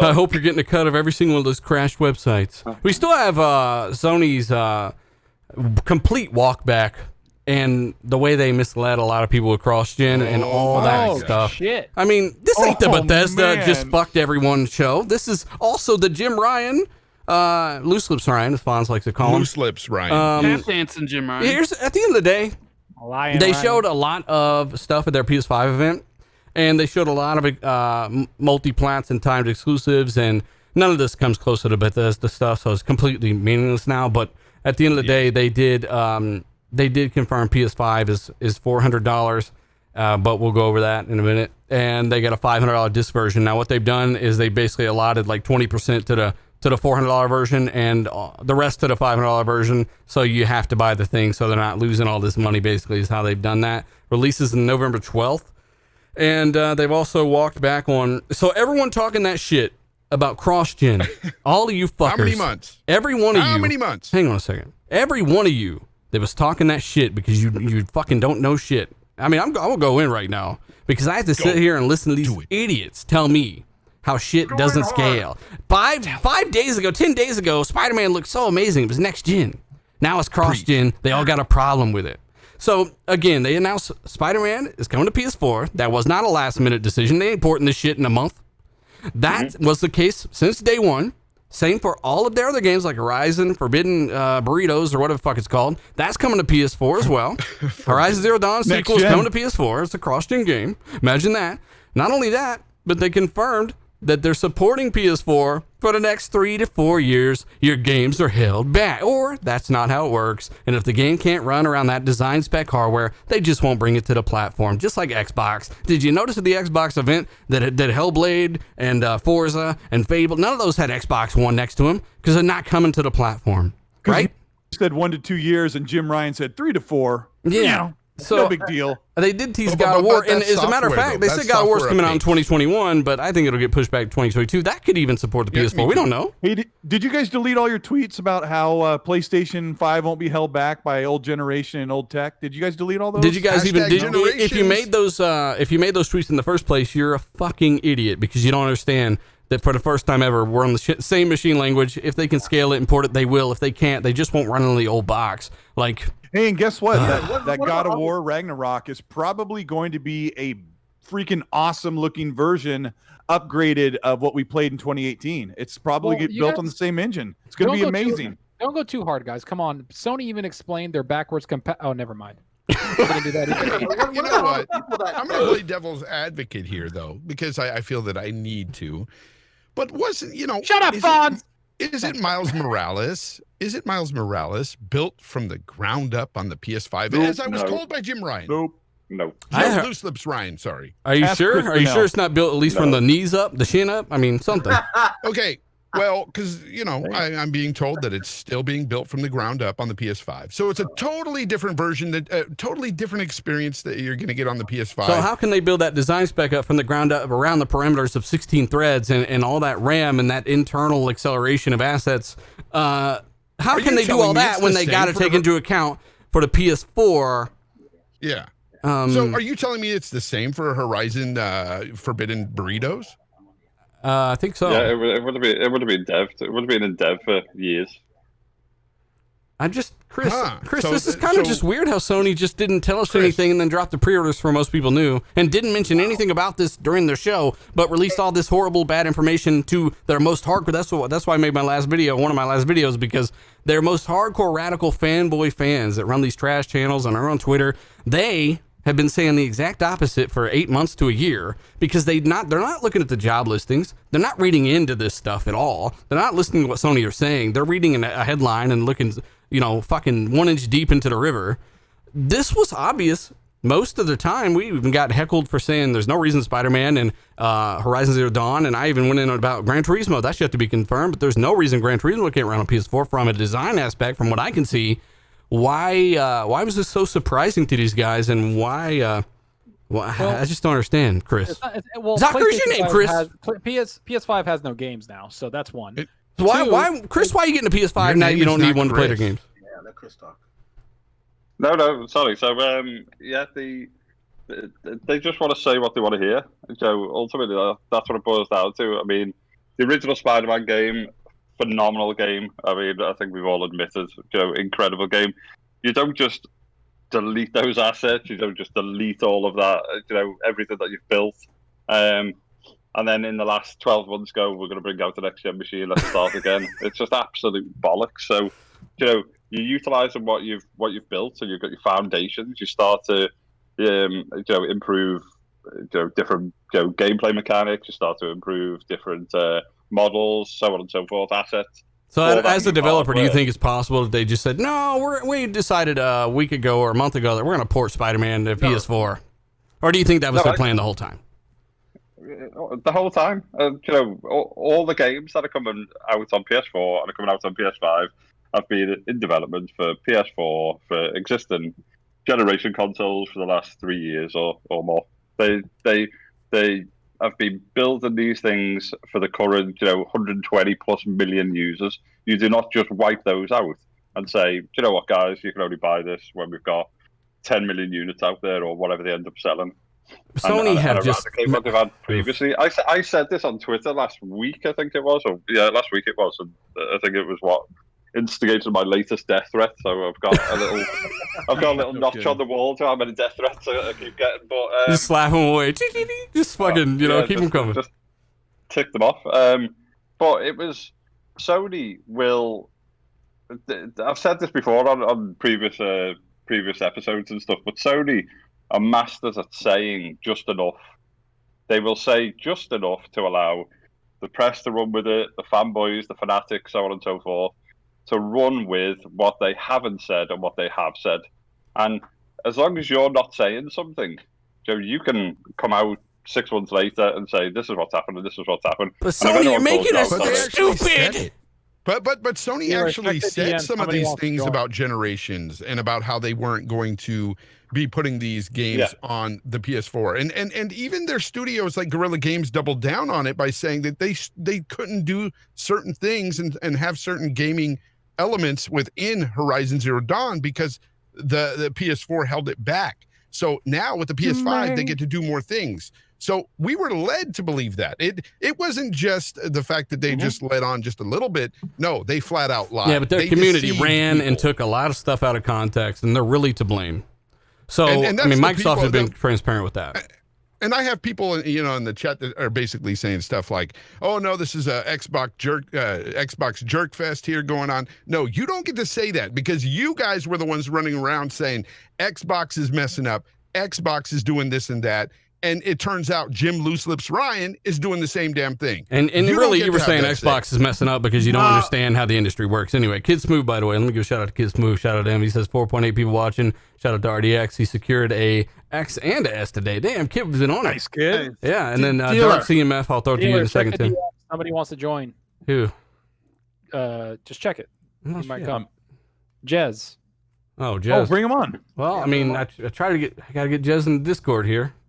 Can I just say real quick though about you this? Lied to me. Dealer and I, we took so much heat for the longest time, simply stating the truth that this game, Spider-Man, was capable on the PlayStation 4, and I don't know what to tell you guys. And now I see that God of War potentially is coming out in 2021. I'll say this right on the record right now. If this comes out in 2021, it was built off of the PlayStation 4 engine, and it will also be a cross-platform game. And just from a business standpoint, I don't know who brought it up just now, but you're going to have like maybe 5 to 10 million PlayStation 5 owners in the next, 7 to 8 months, whatever, and you have still 110 million that are on the PlayStation 4. So in I would say for at least the first year, it's definitely smart to bring the games on both platforms. And like we said many times on the show, they're using the x86 architecture. You can scale these games. It's not really holding anything back. As long as the design does not exceed, the CPU and hard drive limitations, the graphics will scale. And those games that will really truly be next generation, they're not coming for about another year, man. At least a year and a half. I just have to give a shout out to all the Sony dudes out there that are buying a 3080 or a 3080 Ti to upscale all their games. Scaling works. Yeah, it's kind of weird when you get a PC guy that says scaling is this or that or this or that, and it's like because you don't understand. Like that's why they get mad when we talk about tech, because you actually have to know shit to talk about it and be semi-accurate, right, or accurate about it. When anyone can talk about games, which is all they're able to do because they don't have the knowledge, they then act like some of the stuff we're saying is bullshit because they don't get it. But Sony are showing you what we're saying is true. So good luck with that. Jez, I sent you a Discord invite, so I just need to add you as an associate or whatever, and you can jump in. So when you join the Discord, I will get you in here, buddy. You just join the RDX live chat room. And Did you see somebody wrote Jim Saving Private Ryan? No, it doesn't make any sense, but it made me laugh. There's a game a funny thing just in regards to the show. There's a new game spot article saying that like it talks about the exclusivity, and they actually use a quote that he used from last year, and they applied it to this whole thing. If you read it, it's just funny how people are just stretching what he said. He basically made a comment about how the player is the center of it and not locking the platform, but they acted like he made the comment. Or if you read the article, it looks like it's in reference to this. It looks like it's in reference to the this deal that just happened. But the article is using last year's quotes on game industry, just to let you guys know if you see that. Jez, Xbox never gets a W, man. Never. They can't win. Jez, how are you, Jez? Hello, friends. How are you, buddy? It's weird. Did you drink a Red Bull? You were able to join today pretty late. Man, my sleeping pattern's completely out of whack. Hey, that's a good thing. So honestly, we'll go back to because again, you're tell people your role at Windows Central and all this stuff real quick, because there's a lot of people who probably might not know who you are and why you think that these big titles and why you think these big titles Microsoft just acquired ZeniMax, one of the biggest acquisitions in the history of gaming. Why you think these big games may remain exclusive to the Xbox ecosystem or the Microsoft ecosystem? Well, first of all, I'm Jez. I write for WindowsCentral.com, which is a small website that we write about Xbox things on. And thanks for having me. Short notice. I just woke up and thought, you know what? I'm going to go on RDX because I always say I'm going to do it. And, and I thought, you guys are having a pretty big show out here right now. 5,000 people. Yeah, we got 2,200 likes. So, I mean, people come and go. But again, if you're watching, guys, hit the like button, share it out. We do appreciate it. Jez, welcome Jez in the chat. You guys know who Jez is. And these guys are, again, I talk about them in my videos. I link their stuff because they are some of the few that are up on every single thing that we're talking about on the channel. And they have been spot on. So, again, Jez, acquisition time, Doom, Fallout, Skyrim, of course, Teletubbies the game, all exclusive going forward to the Microsoft ecosystem. Why do you think that's happening? Holy shit, there's cops. Holy shit, there's cops. It's the Sony police. Mm-hmm. This is Sony police. Jim Ryan, open the door, Jez! Filmic. Yeah, I don't think you're going to see Elder Scrolls on PlayStation 5. I don't think you're going to see Fallout 5 on PlayStation 5. I don't think you're going to see the next Doom on PlayStation 5. Because ultimately, what's better for Microsoft is that people either buy an Xbox Series S to play those games, or play them in xCloud, or play them on their PC. They don't have to give Sony a cut. Packs. They don't have to grow those games by putting them on PlayStation. They have established audiences. If people want to play those games, they will acquire a console or a streaming platform or a gaming PC or something in order to do it. I don't think you have to put those games on PlayStation 5 to make the money back. Not at all. And I don't think you have to give Sony a cut to make the money back. That's the whole point of that acquisition. Everyone's been criticizing Microsoft for not having exclusives, so this is what happened. Your dream just came true, Sony hater. They got exclusive. What if like Bethesda Softworks says, well, when we get Fallout 5 ready, we're going to lose out on a lot of sales if we're not on a PlayStation platform because that's a big chunk of the market. Oh, what would Xbox have to respond to that? Let's say we've got a console for that, and it's xCloud. And there's a billion smartphones with Wi-Fi and 4G connectivity. That PlayStation base is so small compared to that stuff. That's where one of the things we on this before. I just want to say real quick. That's where I just disagree a little bit, man. I think in a situation like that, that's where the 6 months to a year console exclusivity makes sense. Now, certain games, maybe like Starfield, you can make that an exclusive to the platform. Elder Scrolls, but some of the games that were on the other platforms, I just think it makes sense to lock it down for 6 months, a year, whatever, and then let it trickle over there and just make that extra money. And I'm gonna have to ask you guys some faith right now.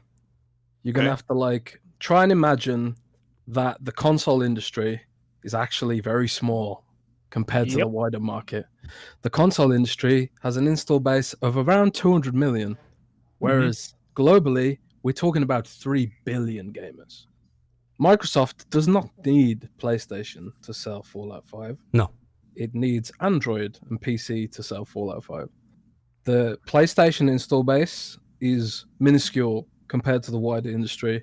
And more importantly, the attach rate on PlayStation 5 is minuscule. So the biggest games on PlayStation only sold like 20 million units. You just don't need consoles anymore. And this goes for PlayStation and Xbox, frankly. It's we're moving to an industry where the console, a lot of people aren't going to like to hear this, but we're moving to an industry where the console is sort of like a niche product. It's a legacy product. It's one arm on the octopus, right? Yeah. It's one arm on the octopus. It's for core fans. Whereas the wider market, where Microsoft's going to make all of its money and it's going to have better margins, is slapping that game into xCloud, onto Xbox Game Pass, and putting it straight through to people's phones, people's smart TVs. And that's where all this stuff is going. And today, in 2020, xCloud might be 720p 30, but that's not going to be the case in 2021, 2022, 2023, or 2030 when Elder Scrolls 6 eventually comes out. we're not going to be on 720p streaming anymore. We're not going to be on like janky. Which on your cell phone ain't even really that bad anyway. But I mean. Microsoft's answer to those games being exclusive will be play them on your phone, and that's the way I believe firmly it's going to be, because they don't need to give Sony a cut. They just don't need to do it. And when those people find Elder Scrolls, when they find all this stuff on their phone, it's an incentive to, hey, I kind of like this. I want to go bigger. I want to use my HDR TV. What can I do? Oh, I can buy an Xbox, a $300 box. What? And then my game still works that I already bought on the phone or whatever, through Game Pass. So, I mean, it all feeds back into itself, which is the smartest thing about it all. Chris, what were you saying? The biggest Fallout game is Fallout Shelter. Fallout Shelter on the phone, yeah. And the PC.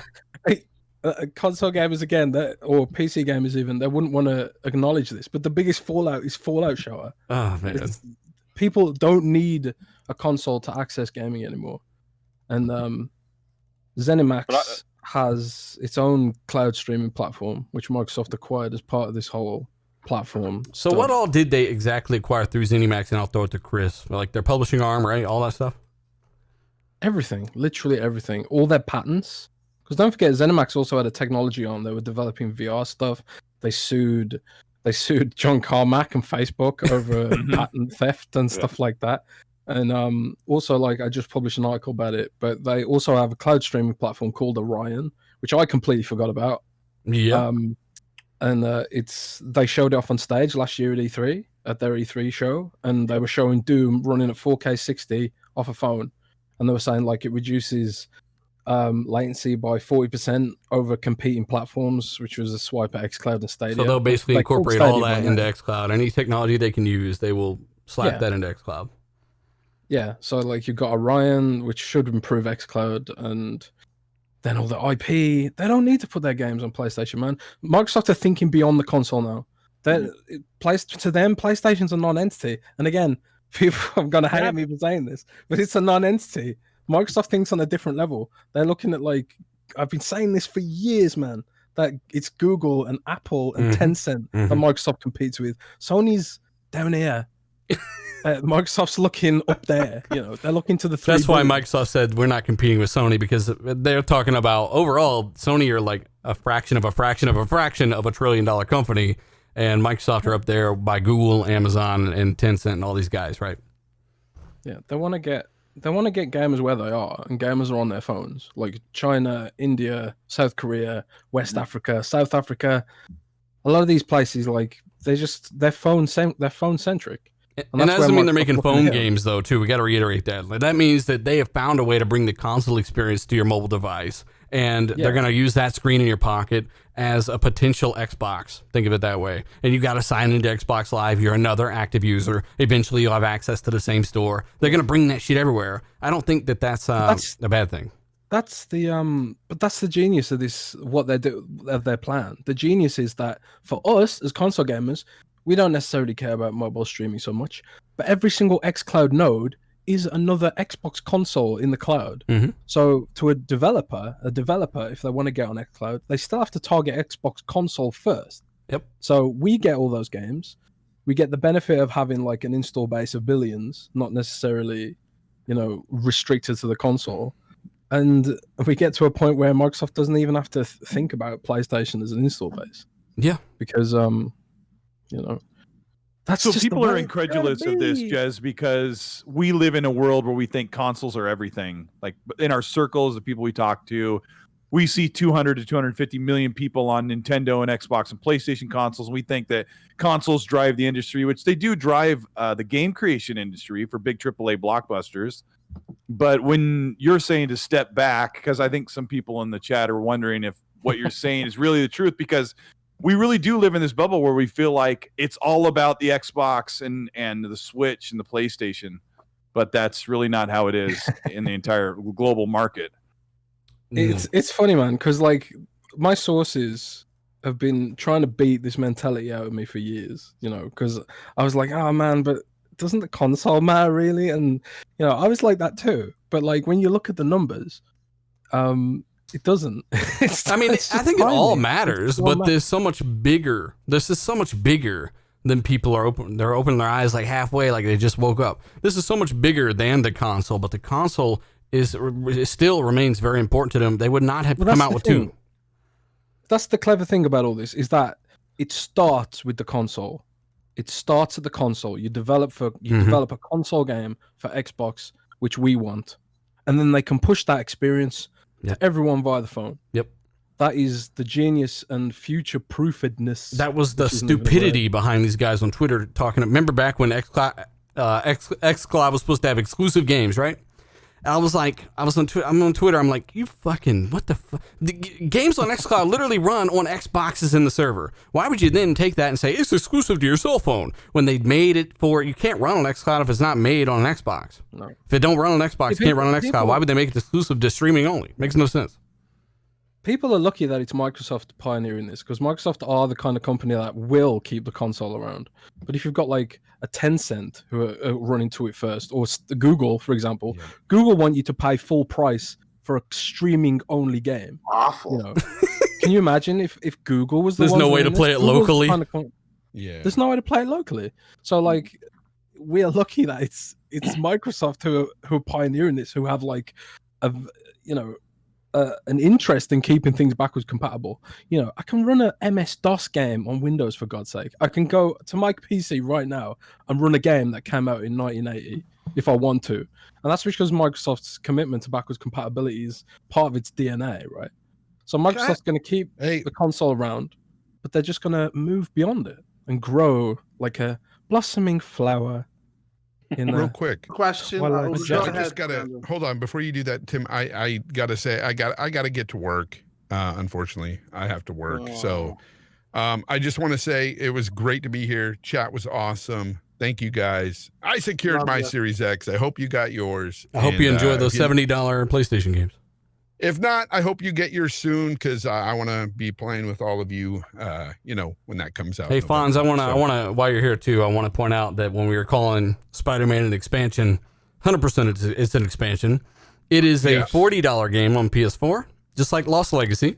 And it is a $50 game on PS5 because of the $10 increase on pricing over there. And the Ultimate Edition is $70 on PS5. Comes with the original game packed in, enhanced for PS5. If you don't have that original, that's the only way you can get the enhancement. Apparently, I know you were ranting so hard in the party; it was fucking hilarious. I know you wanted to get to that, man, but it sucks that you got to go. Yeah, all I gotta say is this on that is the fact that the Spider-Man enhancement and all that stuff. You should have listened to Head of Business UK when he came out and said it right away when it was announced. The fact that he said that it was a game that was just an expansion, and it was going to be coming with the original game, and it would be enhanced as well. He dropped all this when it was announced, and I don't know why people just said, "Oh no, he's wrong. He's wrong." It's obvious what it is, and yes, it's a standalone game. But much like that other game that was $40, Lost Legacy, it's going to be under 10 hours. It's one of those types of games. It's an expansion. We knew it all along, but we were liars for saying it and for following what the head of Sony was saying in the UK. It doesn't make sense.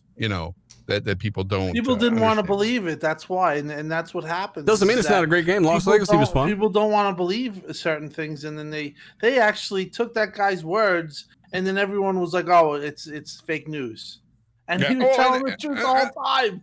And real quick, I gotta go, but I just want to say you shouldn't have to pay for enhancements going in if you own the game and you're going into a PS5 and you can play that same game and they're going to enhance that game. You shouldn't have to pay for it. That's all I want to say. Super facts. By the way, we'll see you later, Fonz. Have a great night at work, brother. Give everyone in the chat, give Fonz a thumbs up.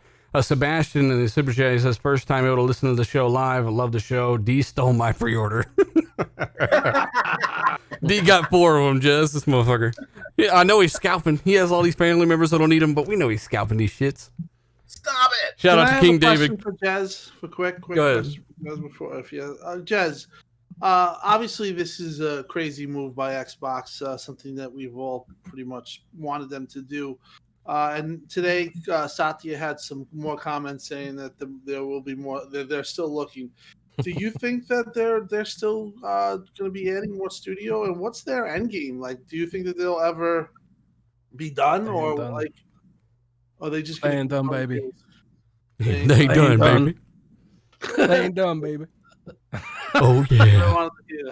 Oh, man. The thing is, right, you've got to look at what other people are doing in this space. Right, if Google is truly serious about Stadia, the number one issue with Stadia right now is its lack of content. Trash. Like Stadia's library is garbage, and even though the tech is really good, not gonna lie, shout out to Google for that. Their content is garbage. Yeah. So if Google is truly serious about this, it's going to be Google too, who are looking to drop big bucks on publishers and stuff eventually down the line. But not just that, but Tencent as well. There is a pretty big political angle to the whole Tencent thing. If you've been following the TikTok debacle, I don't know if any of you guys have. I mean, the administration could just block Tencent from acquiring American publishers, so maybe that's become a non-issue now. But Tencent was a big threat, or potentially still is a big threat in the West, as a company that wants to buy up everything and have its own streaming platform, So part of this is locking down these studios so that Xbox fans still get to enjoy these games. Because if Google bought Bethesda, you can guarantee those games were going to go exclusive. They wouldn't be on Xbox or PlayStation. All the good developers that are just left, they're like, hang on, we got to make a separate version of it. We knew Stadia was an L when we found out you had to port it to Stadia. We're like, what the fuck? Like, that's the genius of xCloud. You don't got to do shit. Yeah, that's it. That's why Microsoft has such an advantage here. But what this shows is that Microsoft isn't being complacent with it. They're not like, oh, we've got all this content, we've got like 4,000 games already that could go on xCloud. You know, they're still not being complacent. They're like, yeah, we've got all 4,000 games that could go on xCloud, but what if we had Fallout and Doom and all those games exclusives too? It shows they're not being complacent with it. So I think I don't think they're done, man. I think you could see other. Does this mean that Xbox is going to try and monopolize gaming? That's what someone asked in the chat. Yeah, of course. Duh. I don't think Microsoft wants to monopolize gaming. I mean, it's a fine line, isn't it? Like, if I often wondered how would people react if Microsoft dropped 15 billion or something and bought Activision Blizzard or something like that, or they bought EA or something. Why would they buy like a dead that, body? You know? Yeah, I can't believe Activision's even worth that much. Fucking trash ass company. Man, I mean, how do you guys? You guys really gonna do me on World of Warcraft right now? I'm sorry, but that's a dying corpse right there. Well, like it or not, Activision Blizzard has ridiculous monthly active users, which is all Microsoft cares about. It's monthly. Shout out to Mike Barr. Ran over to Activision, and then Microsoft's like, "Come back here!" Absorbs them. Hey, my God. I just want to say it's pretty much impossible for Xbox to become a monopoly. They could buy up just about every studio that Sony doesn't own, and they still wouldn't be a monopoly because their games are on PC, xCloud, Steam, Windows PC, Xbox One or Series. There are so many places, and right now, as far as we know, really the only place to play a PlayStation game is on a PlayStation 5 or PlayStation 4. That should be what you're more concerned about, right? Being locked down. And, if you're worried about monopolies, look at PlayStation that is out there buying third-party games 1 year timed, taking something like Spider-Man and putting it only on Avengers, which nobody cares about now. So you can't fearmonger the idea that Xbox is making a monopoly by buying one of the most huge game. But if Sony did it though, Cole, we don't even have to go into it, because if Sony did it, they'd be fucking doing backflips, like I said. So it's just a double standard, and they're all over the place. Jess, I just want to ask you real quick. There's some rumor circulating right now that that Microsoft might purchase Sega. You know anything about that? No, it's not happening. Sorry, guys. I don't understand why people want it to happen. I don't want Sonic. I don't want Sonic games. It could one day, maybe. I don't know, but I got a lot of DMs about this. Xbox put out a tweet about they put out a tweet about the blue controller. People were thinking if that was a hint or something. I don't expect to hear that at TGS. Put it that way. So it was one of the execs wore a Sega t-shirt as well in the leaked reveal. He had a shirt on and then a Sega t-shirt underneath, so I think people jumped on that as well. Right. Yeah. They might have a deal in the works for some kind of, who knows, Game Pass We're thing so or something. goddamn greedy. We just got all of Bethesda, everybody, like ZeniMax. Jesus. Yeah, Sonic and all that stuff. I mean, I think they own Persona and stuff now, but they don't gotta buy them to get that game on their console. So I don't know. It's a very limited thing. Yeah, I think just going back to what Jez was saying, I think obviously spot on. We've seen Xbox's communications on Twitter and stuff. We had people, I think genuine people saying, they play on PC. They were picking up PS5s because of friends and stuff. And a lot of the narrative was like, hey, that's cool. Play xCloud on your Android phone and stuff. You don't need to buy a console. And I'm not saying that they're trying to do people out of buying consoles, but obviously what Jez is saying is spot on. You've got billions and billions of devices out there, and those guys are just pushing the users, aren't they? So it's if you don't want one of our consoles, then you play it on Android. If you don't want that, then play it on PC. If you don't want that, just welcome into the ecosystem. And I think Sony have always been a traditional console, manufacturer and publisher. It's about exclusives, sell the hardware, and that's the kind of end game, and has been for a long time. And you've got, I'd say, the kind of pioneers like Guerrilla Games and stuff, building tech and stuff. They're the guys who have ported stuff over to PC. They've helped out on Decibel Engine with obviously their games, and then you've got Death Stranding and stuff like that. But those guys, kudos to those guys, because they're still slamming out fixes on PCs. They're still patching it. They're still communicating what they're doing on PC. this is a PlayStation, first party dev supporting a PC release of Horizon. So they're the guys, and I firmly believe that PlayStation games will never come to PC, Chris. Never. They'll never come. Just to give a shout out, I firmly believe that's kind of him on PlayStation side. Because he's been doing this a long time, and he's a gamer. He's been involved in dev and stuff like that, and they've created an engine to allow them to do that. But the problem is Sony are just so far behind what Microsoft have been doing now for the last 3 years or whatever, putting all of these chess pieces in play and in place to push forward and appeal to the masses. That's what we've been saying for years. Like, no one's prepared to leverage gaming on a global scale like Microsoft are, and it's crazy that what used to be the end of the world, xCloud, people panicked about that. I mean, every single one of these things people had panics about, and they tried to fear it for clicks and all this stuff, right? And honestly, it's all come together. All digital consoles. I mean, they're like, look at this. And it's like Sony was like, JK, bitch, here's one too. Oh, we love it now. People aren't confused at all. Devani Gaming, by the way, says, I watch the show every single week. Today's has been one of the best. Also, thanks to the insight from Jez and Chris. Shout out to you, buddy. Again, I'll try to get to more of these at the end of the show. There's so many I probably can't get to all of them at the show or at the end, but I'm already walking that shit back. Look at me, I'm a fraud. But again, thanks to everyone watching. Hit the like button if you haven't. Big times in gaming in general. If you missed the discussion about ZeniMax, Bethesda, where those games are going, why we think they're going, and how they're going, how they are, just check out the show towards the beginning. We talked about how the pre-order situation and where you might be able to get yours and who got what. If you haven't checked that out, check it out. And again, I mean, there's just so much to cover. We can go on about this for days because it is. You know what I just realized? Somebody said something about Platonics, which is a hint towards Banjo. I love that Chez is in here. He can relish in this. I was like really hoping that their next big move wasn't to announce that they were working on Banjo right away or acquire a studio that could make something like Banjo, because they need to do something mature. And they just bought this huge suite of studios that make mature blockbusters, single player campaign, awesome games. And it was something I've been asking for a lot from Xbox. Personally, if I have the most gripes I have about Xbox is that they need more studios that make big blockbuster mature games. And they've got Arcane and they have the Doom games and Fallout and Elder Scrolls. Like, it is absolutely incredibly different than what I thought Xbox would do. It's absolutely surprising and shocking.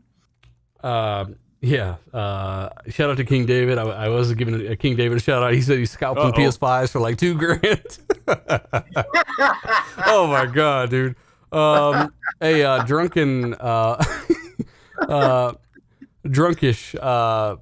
He says Irish lad, 26. Sorry, I'm fucking sitting here trying to do 50 things. He says 176 job openings at ZeniMax Studios, including Arcane. So I mean, yeah, that's pretty interesting, man. And they just opened a new studio that they opened in 2019 that has over 50 people in it, and they're working on building that up too. We'd have no idea what they're building either. That's part of the deal too. So yeah, there's a lot of shit going on. Drunk Irish Lad's super chat is about news is about an hour or two old that Arcane is hiring for an unannounced AAA game. So they're the ones that made Dishonored 1 and Dishonored 2 and Prey, right? They also Xbox is hiring for another unannounced AAA game. Smokes. Don't that sound good? The Deathloop as well, aren't they? Which dealer? Do you mean Game Pass fodder? So much fodder coming, huh? So much. There were some people. Jim Ryan made the dumbest comment this week, probably. He said historically, releasing lower spec consoles, like Series S, basically, have not given great results in the past. Well, for one, no one's ever released two consoles at launch like this. So that's already, no one's ever done that. So you're wrong. Not two different consoles like this with lower spec. And secondly, the Series S or the Xbox One X and the S still sold great. The X still sold great. We heard that multiple times from MPD here and there. And there's absolutely no basis for his claim at all. The PS2 was underpowered compared to the Xbox. The One S sold really well compared to the One X. I'm just saying, there's no angle you can take to make his statements make sense. It's like he's drunk half the time when there's a mic next to him. Most of the time, the PlayStation has been with the data. Most of the time, the PlayStation has been the lower spec console in competition with the rest of. I mean, there's been times when like the Sega console was less powerful, or something. Somebody was like talking about the outliers when I brought it up, but more often than not, the PlayStation has been the less powerful console in the competition space, but sold way more than the other ones. So the whole thing that he said, none of it was even true at all. I don't even know why he said that, other than he felt threatened that the Series S was going to pose a massive competition against the PS5 in sales. But I mean, why would he think that the Series S would hinder their ability to sell the PS5 really well? Why say that? I don't know. I don't know what I feel like the Series S was inspired by. I think the Series S was inspired by the Nintendo Switch. I think Microsoft saw how people were buying the Nintendo Switch as a companion device and thought, you know what? If we can't acquire a PlayStation 5 gamer, why don't we give them a cheaper option and let them use this as a companion device like they do with the Switch? Because I saw some stats somewhere ages ago, and I can't remember them off the top of my head. But it was something like, it was a very huge percentage of people owned a Switch in addition to an Xbox, or a Switch in addition to a PlayStation. They didn't just own a Switch as their sole console. So because you can't play any fucking new AAA games on the bitch. Yeah. I think the One S, the Series S is inspired by the One S. It's the same fucking thing. You know what I'm saying? Like, but at that price point, it's a no-brainer purchase. Yeah, it is. Okay, I've got a PS5. I want to play Fallout 5, but it's exclusive. I'll just pick up Xbox Series S in 2022 or 23, 24 when it comes out. Like, it becomes a companion console, and I think in that, and that's why it's small. That's why it's cheap. It's because it's designed to be a companion console. I thought Jez was going to say it helps draw. Sorry, Colt. No, go ahead. No, I was just going to say it helps draw those. So forget the fanatics, forget the kind of diehards who. And I wanted to add something actually to what Zolka was saying earlier on, where all these people are like, "Oh, we can't play this, we can't play that now." And I know some people are constrained by budgets and money and stuff like that, but it's like, why tie yourself down to one ecosystem? If you want to play some of these games, then pick up a Series S or pick up a Series X.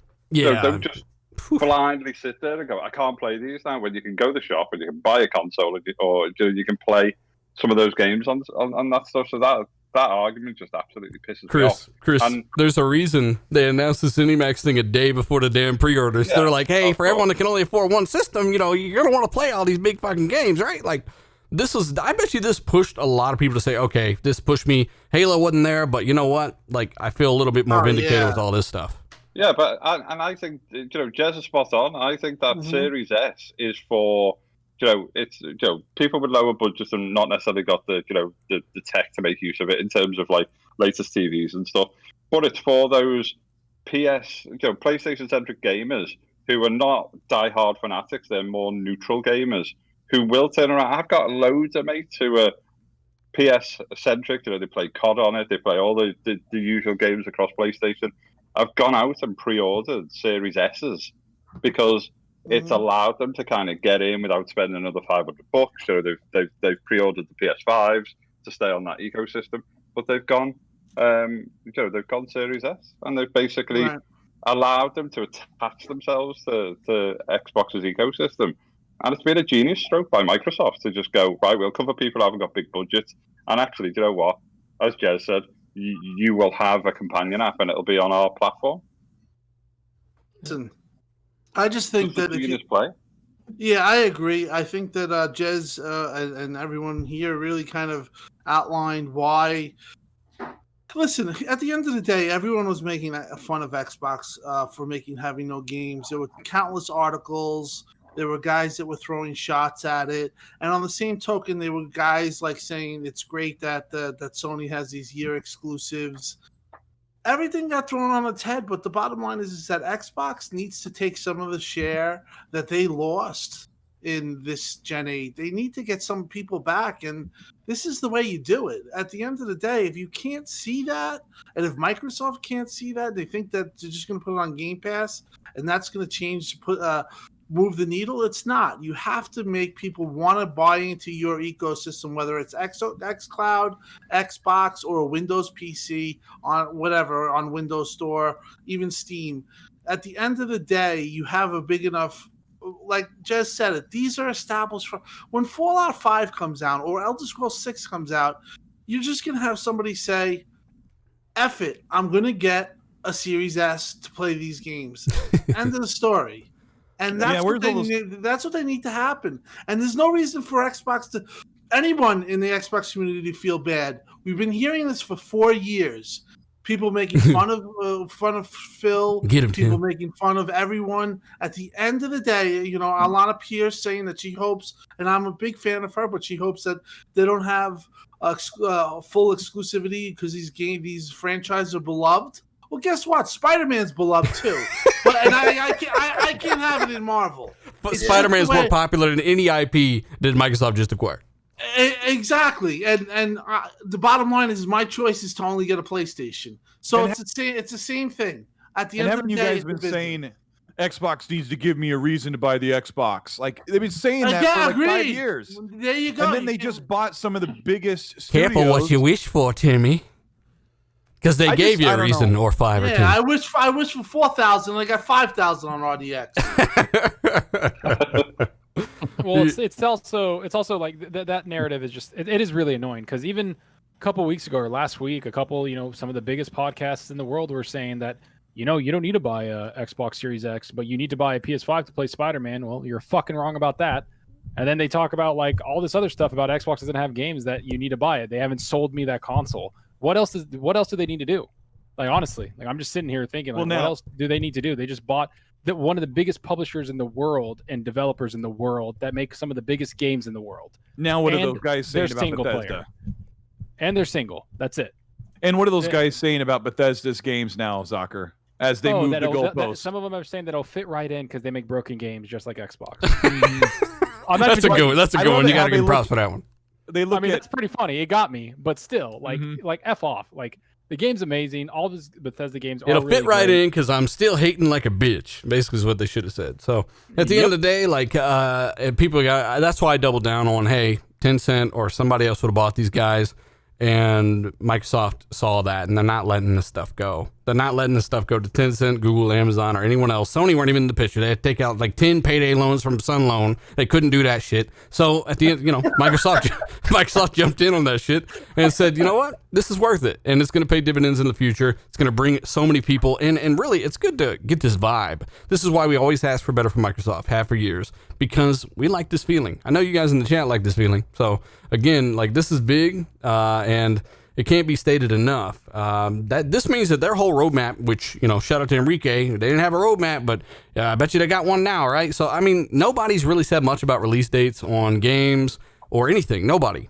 Sony have a few, Microsoft have a few, but at the end of the day, this has changed their entire roadmap and only added to it, and they can really afford to let these titles just bake in the background, unlike Craig Infinite's head with no textures on it. Let this stuff bake in the background and give gamers the best thing they can possibly ask for, provided these teams really, apply themselves. I just can't wait for the first game to come out and maybe, who knows, it could get an 89 instead of a 92 like the last one. And quality's already going down. Anyone like that, I ain't even paying attention to them.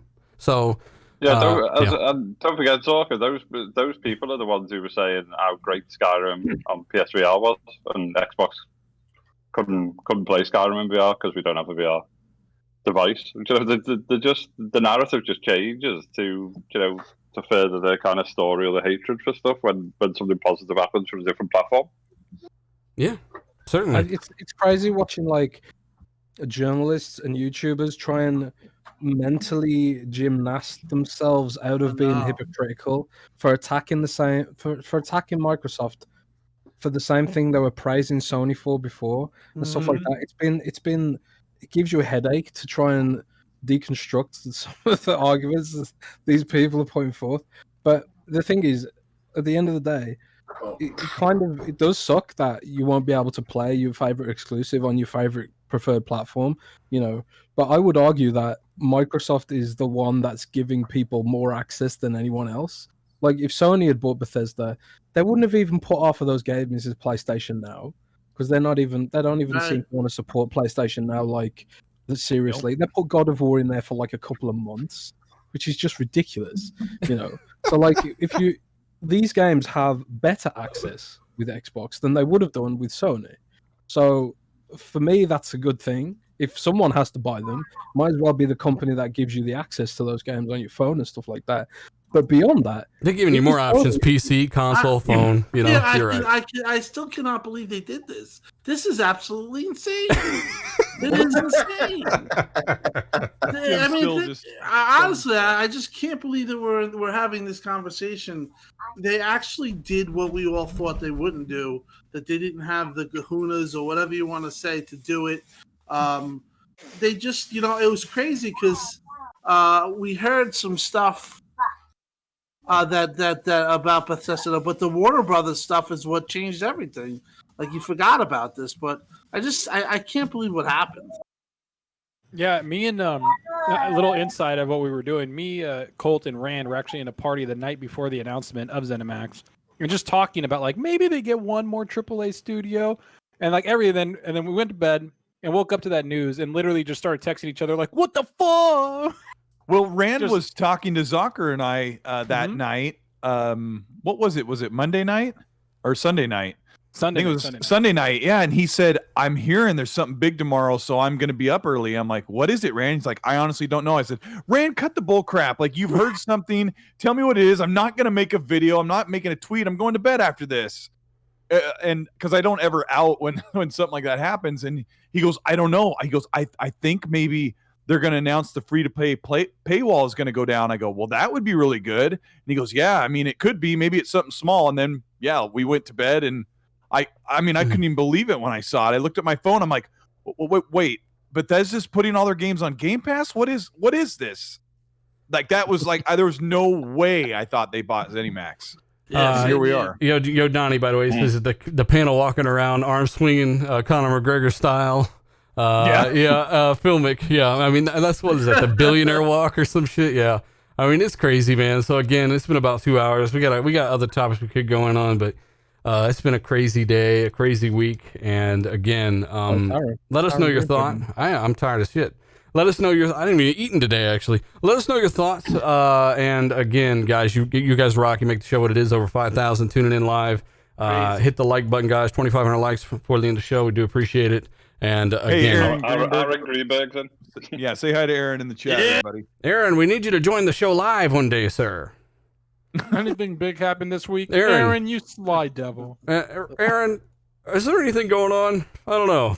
Thanks for tuning in, Aaron. Aaron's talking about Bethesda there. I hear anything about that, Aaron? Have you noticed that he's been so smug, kind of like, "There's something coming," just like all the time, like just there's something coming next week.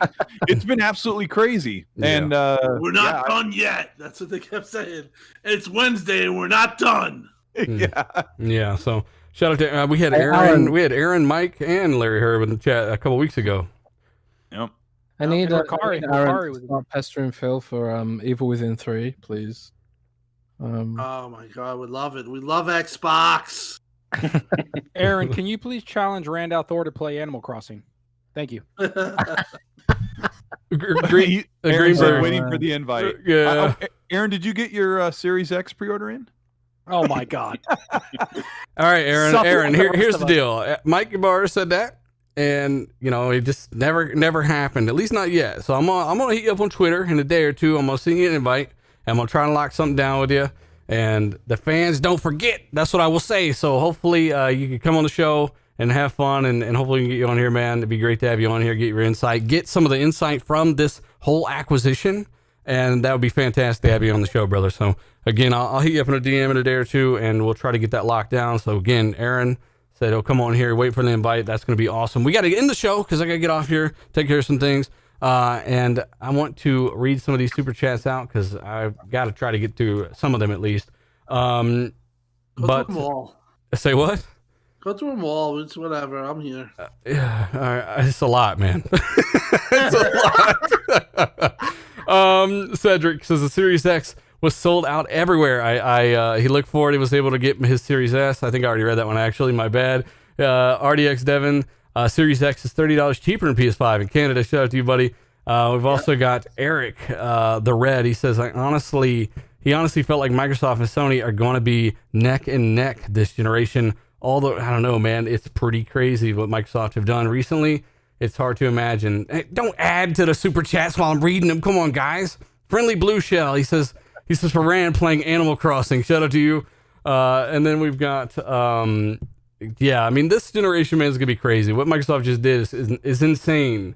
Psychonauts, he says, I waited in line at midnight in 37-degree weather at GameStop. Holy shit. That's crazy, brother. Nuisance, he says, I got mine pre-ordered. Love the stories. Yes, a lot of stories from a lot of different people, especially on Twitter, and a lot of people just making stuff up saying that nobody's pre-ordering them because there's no pictures. We've also got I don't put my personal information on a tweet, so there you go. Yeah, Jeremiah, by the way, he says Xbox Series X on Best Buy second wave would like he wants to get the digital PS5 as well. Do you guys think there will be another run? So yeah, I mean, you might notice the runs here and there. Don't need Taco Bell. We've also got Desmond. He put up a super sticker, a thumbs up. Thank you so much. Divine, by the way, he says that he had to camp at midnight. By 3 a.m., they all were accounted for. That's insane. Yeah, the demand's a little higher than maybe a lot of people expected. Psychonauts, again, what's up with everybody in the chat? RDX time, woohoo. Kevin Blafkamit, GameStop had 3 copies of the Series X and 2 copies of the Series... Copies? Jeez. Yeah, 2 copies of the Series S. He got there by 1 a.m. This is nuts. Yeah, I didn't think it was this crazy with the pre-order stuff, guys. They're definitely in demand here. Brian Mason, he says, I was number 2 in line this morning. Number 1 sent his mom to to hold his place. People are coming up with some desperate measures here. Hero S, I think I already got that one, actually.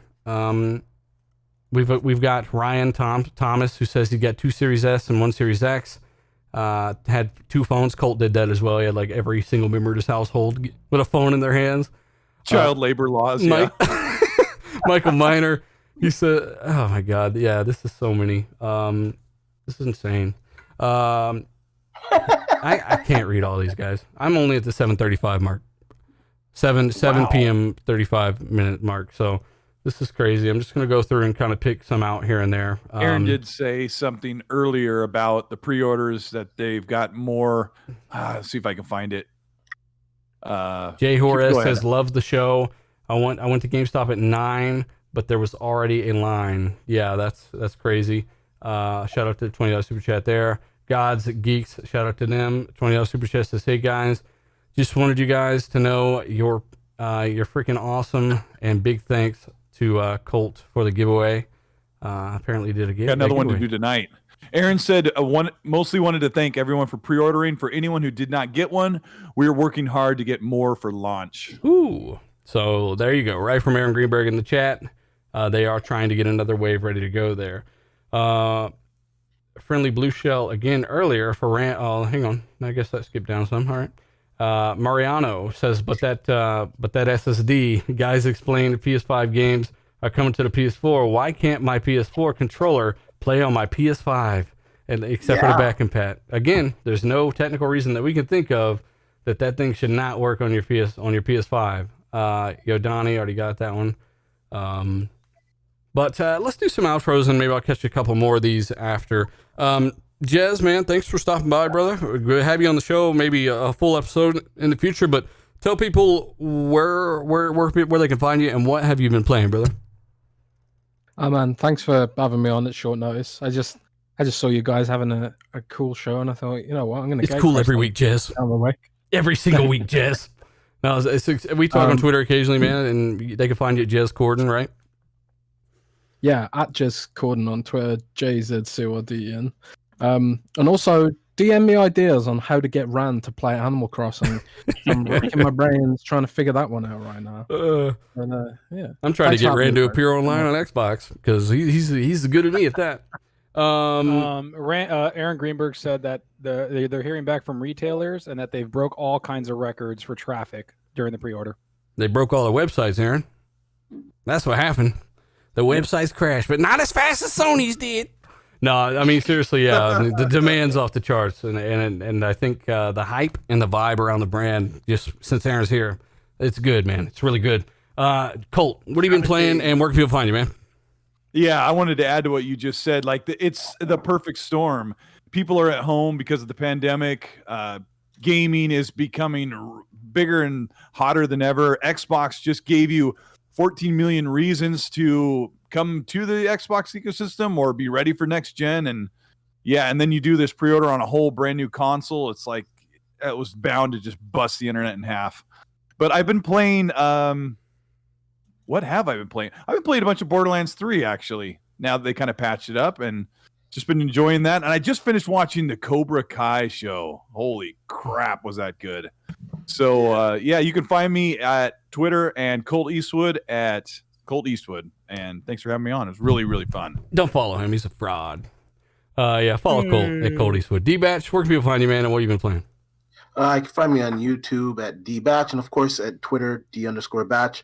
I really haven't been playing anything, to be quite honest with you. I've been trying to play Flight Simulator and just seeing the abysmal frame rates at 4K. I'm waiting for my RTX 3080 to come in before when you I get start that? playing games again, man. I'm also excited for these consoles. Like I'm just gonna be honest with you guys. Maybe I'm a tech snob, but I can't even look at my consoles anymore. I think I look at the PlayStation 4 and the Xbox One X. I'm like, oh, I just have to part with you guys. So I can't wait for these next generation consoles. I'm ready for next gen, and it was a good show. Thanks for everyone coming on, Jez, and of course Chris, and the rest of the usual suspects. It was a good show. Awesome. We've also got Chris Grimmel, man. Again, so much going on today. I wanted more of your insight, and there's so much stuff because we run these shows and we run these channels. And we get so many of these guys talking shit because they don't know anything, and then we get so many fans that are trying to, and supporters that are saying so much stuff because everything they've been keeping up with is happening and all this stuff, and it gets overwhelming, and I'm like, fuck, I wanted more of Chris's take on X, Y, and Z, but before you know it, I'm rambling like this. So Chris, again, man, I hope to get you on again in the future. I'm sure you're willing, but tell people where they can find you, man, and maybe some final thoughts on what you've been playing. Yeah, thanks, Steeler. Yeah, as always, I drink plenty of coffee, so I'll come on whenever you guys want to have me on for some insight. So thanks again for having us on. Thanks for everyone who was watching live and in the chat. I've been working a lot, but I've been proving that I'm not just an Xbox gamer, because I've been playing a bit of Animal Crossing again. I've been playing Kingdom 2 Crowns on Switch. Just easy for me to just pick up and play. Great game if anyone's not played it. Mm-hmm. Little indie game, bit of Flight Simulator, and we just finished off Darksiders Genesis not so long ago with a friend in co-op. A really good game, and just a bit of a testament to Game Pass, really, because it's something I would not have picked up, and it's kind of started playing it. Obviously, kind of dungeon, Diablo-esque type game, and it's just awesome fun. So people should pick that up and play it. But yeah, that's me really. I'm just waiting for the new consoles. Happy that I've got pre-orders in, like a lot of people, and I'm sure, as Aaron said, more waves will get released and more people will be able to jump on. Aaron said, "In Bill we trust." That's just something I harped on in my Bethesda video. Was the fact that people say Phil ain't doing nothing. This happened because of Phil, right? So Phil, if not for Phil, this probably wouldn't have happened. Honestly, he's very adamant about getting quality studios and some of these legendary IPs and not letting it go to someone like Tencent who would have ruined this shit. So again, shout out to Aaron and Phil and all these guys that have been behind the scenes holding the shit behind their back while the rest of us are like, what the fuck? What's going on? Like, not that we weren't warranted, but at the end of the day, this ZeniMax news is so huge. It's like, okay, that's awesome. So again, shout out to those guys for making this stuff happen. Tim, what have you been playing, and where can people find you? Finished chapter 1 of Tell Me Why. I been playing Madden 21. It's pretty good. It's better than I thought it was going to be. What a Marvel game, the Marvel game that came out. Hang on, did you just say Madden 21 is better than you thought it would be?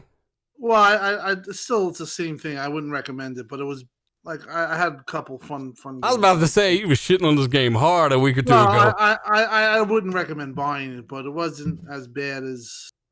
It's a little bit better than I thought. But Gotcha. other than that, shout out to Chris.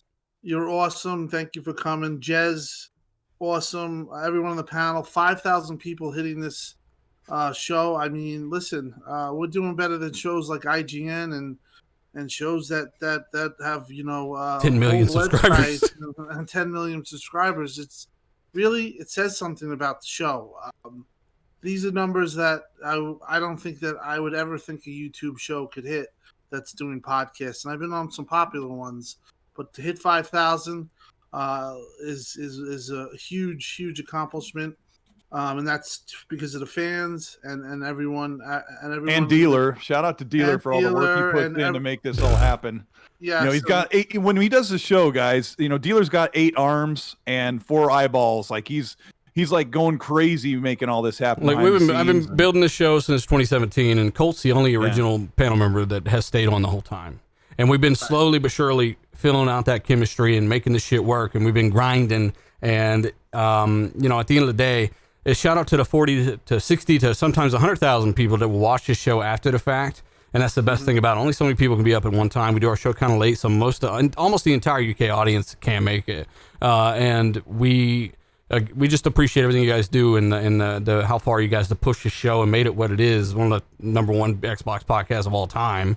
And I'm gonna do the iTunes thing and the fucking Spotify thing, all that stuff.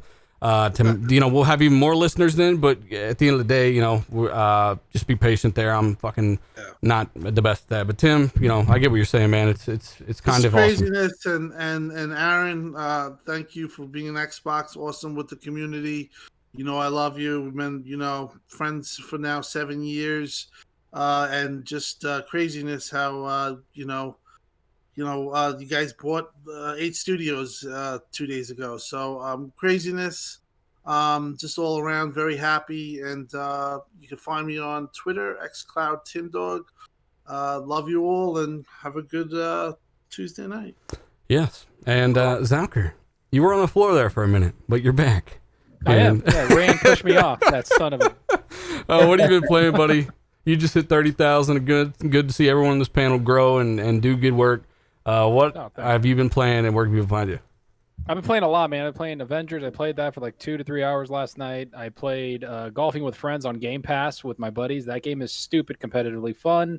I've been playing the Batman Telltale games, StarCraft. I just played everything, man. I'm just having fun playing games. Oh, and Descenders on Game Pass. I played that too on xCloud. That was a lot of fun. Yeah, man, and you guys can find me on YouTube, Zalker87. I did just hit 30,000. I appreciate everybody that supported. A lot of these guys on the panel have helped me get to where I'm at, and real life friends and everybody in the chat too. I know a lot of you, watch my channel, and I appreciate the support. And on Twitter, Zalker87, and yeah, man, what a good day. Jez, thanks for coming, and Jez, thank you for the link. You're the one that literally got me my Series X to Amazon. Thank you, sir. And Chris, thanks for being on here too. Everybody, it was a great day, awesome day, and Xbox kind of killed it the last 7 days. It's been fucking insane. Yeah, fantastic day. And again, shout out to all the channel members and stuff. Everyone with the green name and the icon next to your emojis and all that stuff. Guys, thank you so much for what you do. Windows Central Gaming. Let me mod you real quick. Hang on. That's the real Windows Central Gaming account, right, Jez? Oh, yeah. Better be. All right. So let me mod. Yeah, Miles was in here earlier too. Let me mod the Windows Central Gaming account there. Again, guys, thank you for what you do. All the patrons, you're up in the scroll. I'm probably gonna make some changes there because there's too many to fit everyone in. Apparently, you can only fit so many, so I might move that up to a certain tier. But at the end of the day, mod power, your channel gets canceled and destroyed. Seriously though, like all the patrons, everybody, the links down below. If you want to become a channel member, shout out to the 10 or so new channel members of the show, and you guys rock. I'm gonna read off a few more of these super chats, and if you guys want to kind of go and do your own thing, you can. But I got to read a few more at least because I made bold claims here, kind of like Sony and that SSD. So let's go ahead and I'll read off the Kalaya that says, "Do you guys think Sony may have become complacent?" Chris said it himself. Yeah, definitely think there's some complacency there, and I don't think they didn't account for how game Microsoft are now with full backing. Terry Myerson out of the picture. all these funds. Game Pass's numbers, 15 million, and that's only going to go up, especially since this announcement with ZeniMax probably went up fucking a million. Who knows, right? So Sir Derp says, bring back Conker's Bad Fur Day. That's a no-go, sir. Also, Conker's Bad Fur Day. It was cool when we were 5, man, but, you know, shit. It just, I don't know. The Glitch Doctor. You guys were 5, I was 25, so knock it off. The Glitch Doctor says, shout out to the panel from Germany. Shout out to you, buddy. He says, hope you all got your pre-orders out. Thank you so much, sir. Press F5. Also, we got Devari. I watched the show. I might have seen that. Yes, I got that one, sir. Thank you so much again. Good show today, even though it was a little hectic. We've also got Sebastian, first time able to, I think I got that one too. All right, so I'm a little ahead of my game here. Mike, he says the Gap band. You drop. Oh yeah, it's an old song. Yeah. He Drop says, the bomb on you. Oh, Yeah. PlayStation, yeah. Shout out to you, Mike. And then we've also got several new channel members. I already read these guys off. Wondering Dutch. Oh, shout out to him. He says, Chris, I was accused of assisting you being a converted X-bot the other day. Shout out to you, Dutch. Yeah, man, they don't like it when you guys come on and you get some real traction behind your name. They don't like that shit at all. Jesse, Jesus. Shout out to you, Jesus. He says, did Sony just admit PS4 exclusives are bargain bin games? The PlayStation. Oh, he's talking about the PlayStation Collection. Apparently, this is a separated tier of subscription-based or what? Did you guys? I just said in my video. I don't know what's happening. Maybe you win a car. I don't know. How exactly does that PlayStation Collection work? It's not PlayStation Now, but it's. I defer that to Jez because none of us know what PlayStation Collection is. I just assume it's 20 games that you just get because you're a PlayStation subscriber. It's like they give you 20 back compat games when you start with the PS5. Jez, what is it? Dude, I don't follow PlayStation. Oh my god! It's called Windows Central. Not PlayStation Central. They did not say. If it ain't on PC, I think that's what it is. it doesn't exist to me. Do you know what it is, Chris? Did you look into it and try to figure it out? Because it was very ambiguous. It didn't say anything other than these games are coming with your PS Plus subscription on PS5. They didn't say they're enhanced. They didn't say I believe they're not enhanced. I think it's just the kind of standard back compat versions of the games. That's what I'm hearing and kind of reading. And Yoshida spoke on it, right? Zocker, you read that when he said on Twitter? Yeah, or he put out a. Go ahead. Well, people were saying, "Oh, this is the competitor to Game Pass," and I laughed for 45 minutes. And get the fuck out of here. No, that's literally what people were saying on a lot of big news sites. Todd Howard jumps down and kicks someone in the face. What? No, so it's not a competitor. It's just in case you're a new PlayStation 5, it's your first time on the console, that you get a lot of the big AAA exclusive games they have on there, plus a couple third-party games that they had like marketing rights to. It's nothing big. It's nothing that's going to affect us, the hardcore, that have probably played all those games, minus me with Batman because I'm a fraud. So yeah, I just think that it's a non-issue. It's a non-factor, and it doesn't matter because Game Pass is 10 times better. But you saw what Yoshida said about it. He said it's not a competitor, right? To Game Pass. Yeah, he said although it's not as good or not real competition to the Game Pass, this is pretty good value. He said PlayStation Plus Collection is no Xbox Game Pass for PS5, but it's the next best thing. He said the next best thing. Yeah, okay. Flexicon says we were right. Spider-Man is a DLC. Dark CMF says thank you. Sony have been lying ever since the Series X was revealed. They have been definitely not telling you the whole fucking story. We've also got Kieran Patterson. Sony also hasn't said anything further about expandable storage. There is no fucking slot. The one L I took on this damn console was that fucking slot on the back. That turned out to be expandable storage, and we didn't know they needed a velocity architecture to get all the bullshit, and why would they force you to do that? And now we understand that, but Sony we didn't see a slot on the back of the PS5 for any kind of SSD. How the fuck are you going to expand the storage on this? You're supposed to smash it on the ground and open it, and then I have a clear. I need to head out, guys. You guys have a good night. All right, brother. Have a good night. Later, The everybody. FCC released some pictures on the PlayStation 5. I actually have one of my videos there, so you can see like the complete layout of a real PlayStation 5, not a render. And some people were saying, "Oh, there's a spot there for the SSD," but when you see the FCC filings, there's actually a sticker there, and there's no slot. What I think happens is the sides. I think one of them, or maybe both, I don't know, but one of them at least pops off. There's probably a few screws you loosen, and then you have access to the SSD. NVMe drive there, and then you just swap it out. It's going to be like that. No, you don't swap. D's got almost all of it. So they haven't been very forthcoming with this, but Mark Cerny said in his deep dive for PS5 that there is a bay in the PS5 to expand storage. So the rumor was going last week that you had to take out the internal SSD and replace it with a bigger one. But Mark Cerny said there's a bay, so you'd be adding probably something opens up then. Yeah, you'd open. So D's right. I'm sure you pop off one of those curvy Weight Watchers white panels, and then you get access to a bay where there's probably like a square divot in there where you can place an NVMe drive and connect it somehow. But I don't know how you connect it. I guess because you probably just pop it in this. It's probably like the length of the drive. You probably pop it up and just clip it in like a normal way you would do with an NVMe drive. It's not really. Yeah, that's the thing. Like they're not sure about it has to be an approved NVMe aftermarket third party drive, but it also has to be the right size and fit. And then the pins, however, they need to be able to connect unless they built like a little who cares? Like really? I mean, basically, there's a bay, right? There's a bay. So flip some shit up. You probably slide it in there and have fun. Well, it does kind of matter because it doesn't matter when we're fucking 2 hours and 20 minutes into the show. That shit don't matter. Like there's a bay, you stick it in there. It's fucking okay. Now we know. Your stomach is saying, "Feed me." I'm ready to go. Like we don't know where the bay's at or where the slot's at, but it's there. Sarny said it, and I'm sure there's an extra 8 teraflops in there too. Goliath, he says, why is Xbox showing off some load times and Sony haven't, even with this SSD? I mean. Colt, surely Sony are not really worried about the load times. That's the one thing they really have, right? Yeah, they'll be the fastest even in multiplats by a couple of seconds. We're talking like 6 seconds on the Xbox and 4 seconds on the PS5 is probably going to be pretty normal. But someone said in the chat, we still haven't even seen the new UI, the new dashboard, the new operating system, which just gets people really excited. They haven't even shown us that for the PS5. I already ordered mine. They haven't shown apart from the FCC filings that you got to look up. They haven't shown an actual, real, physical PlayStation 5. They're all renders. Yeah.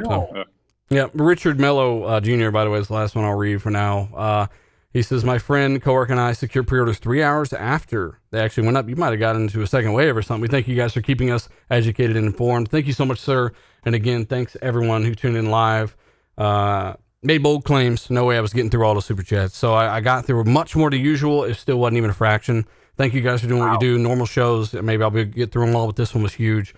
And again, thanks for everything, guys. We are getting out of here. Check the links down below. Shout out to Sean LaBreeze, working on a ton of new designs for you guys.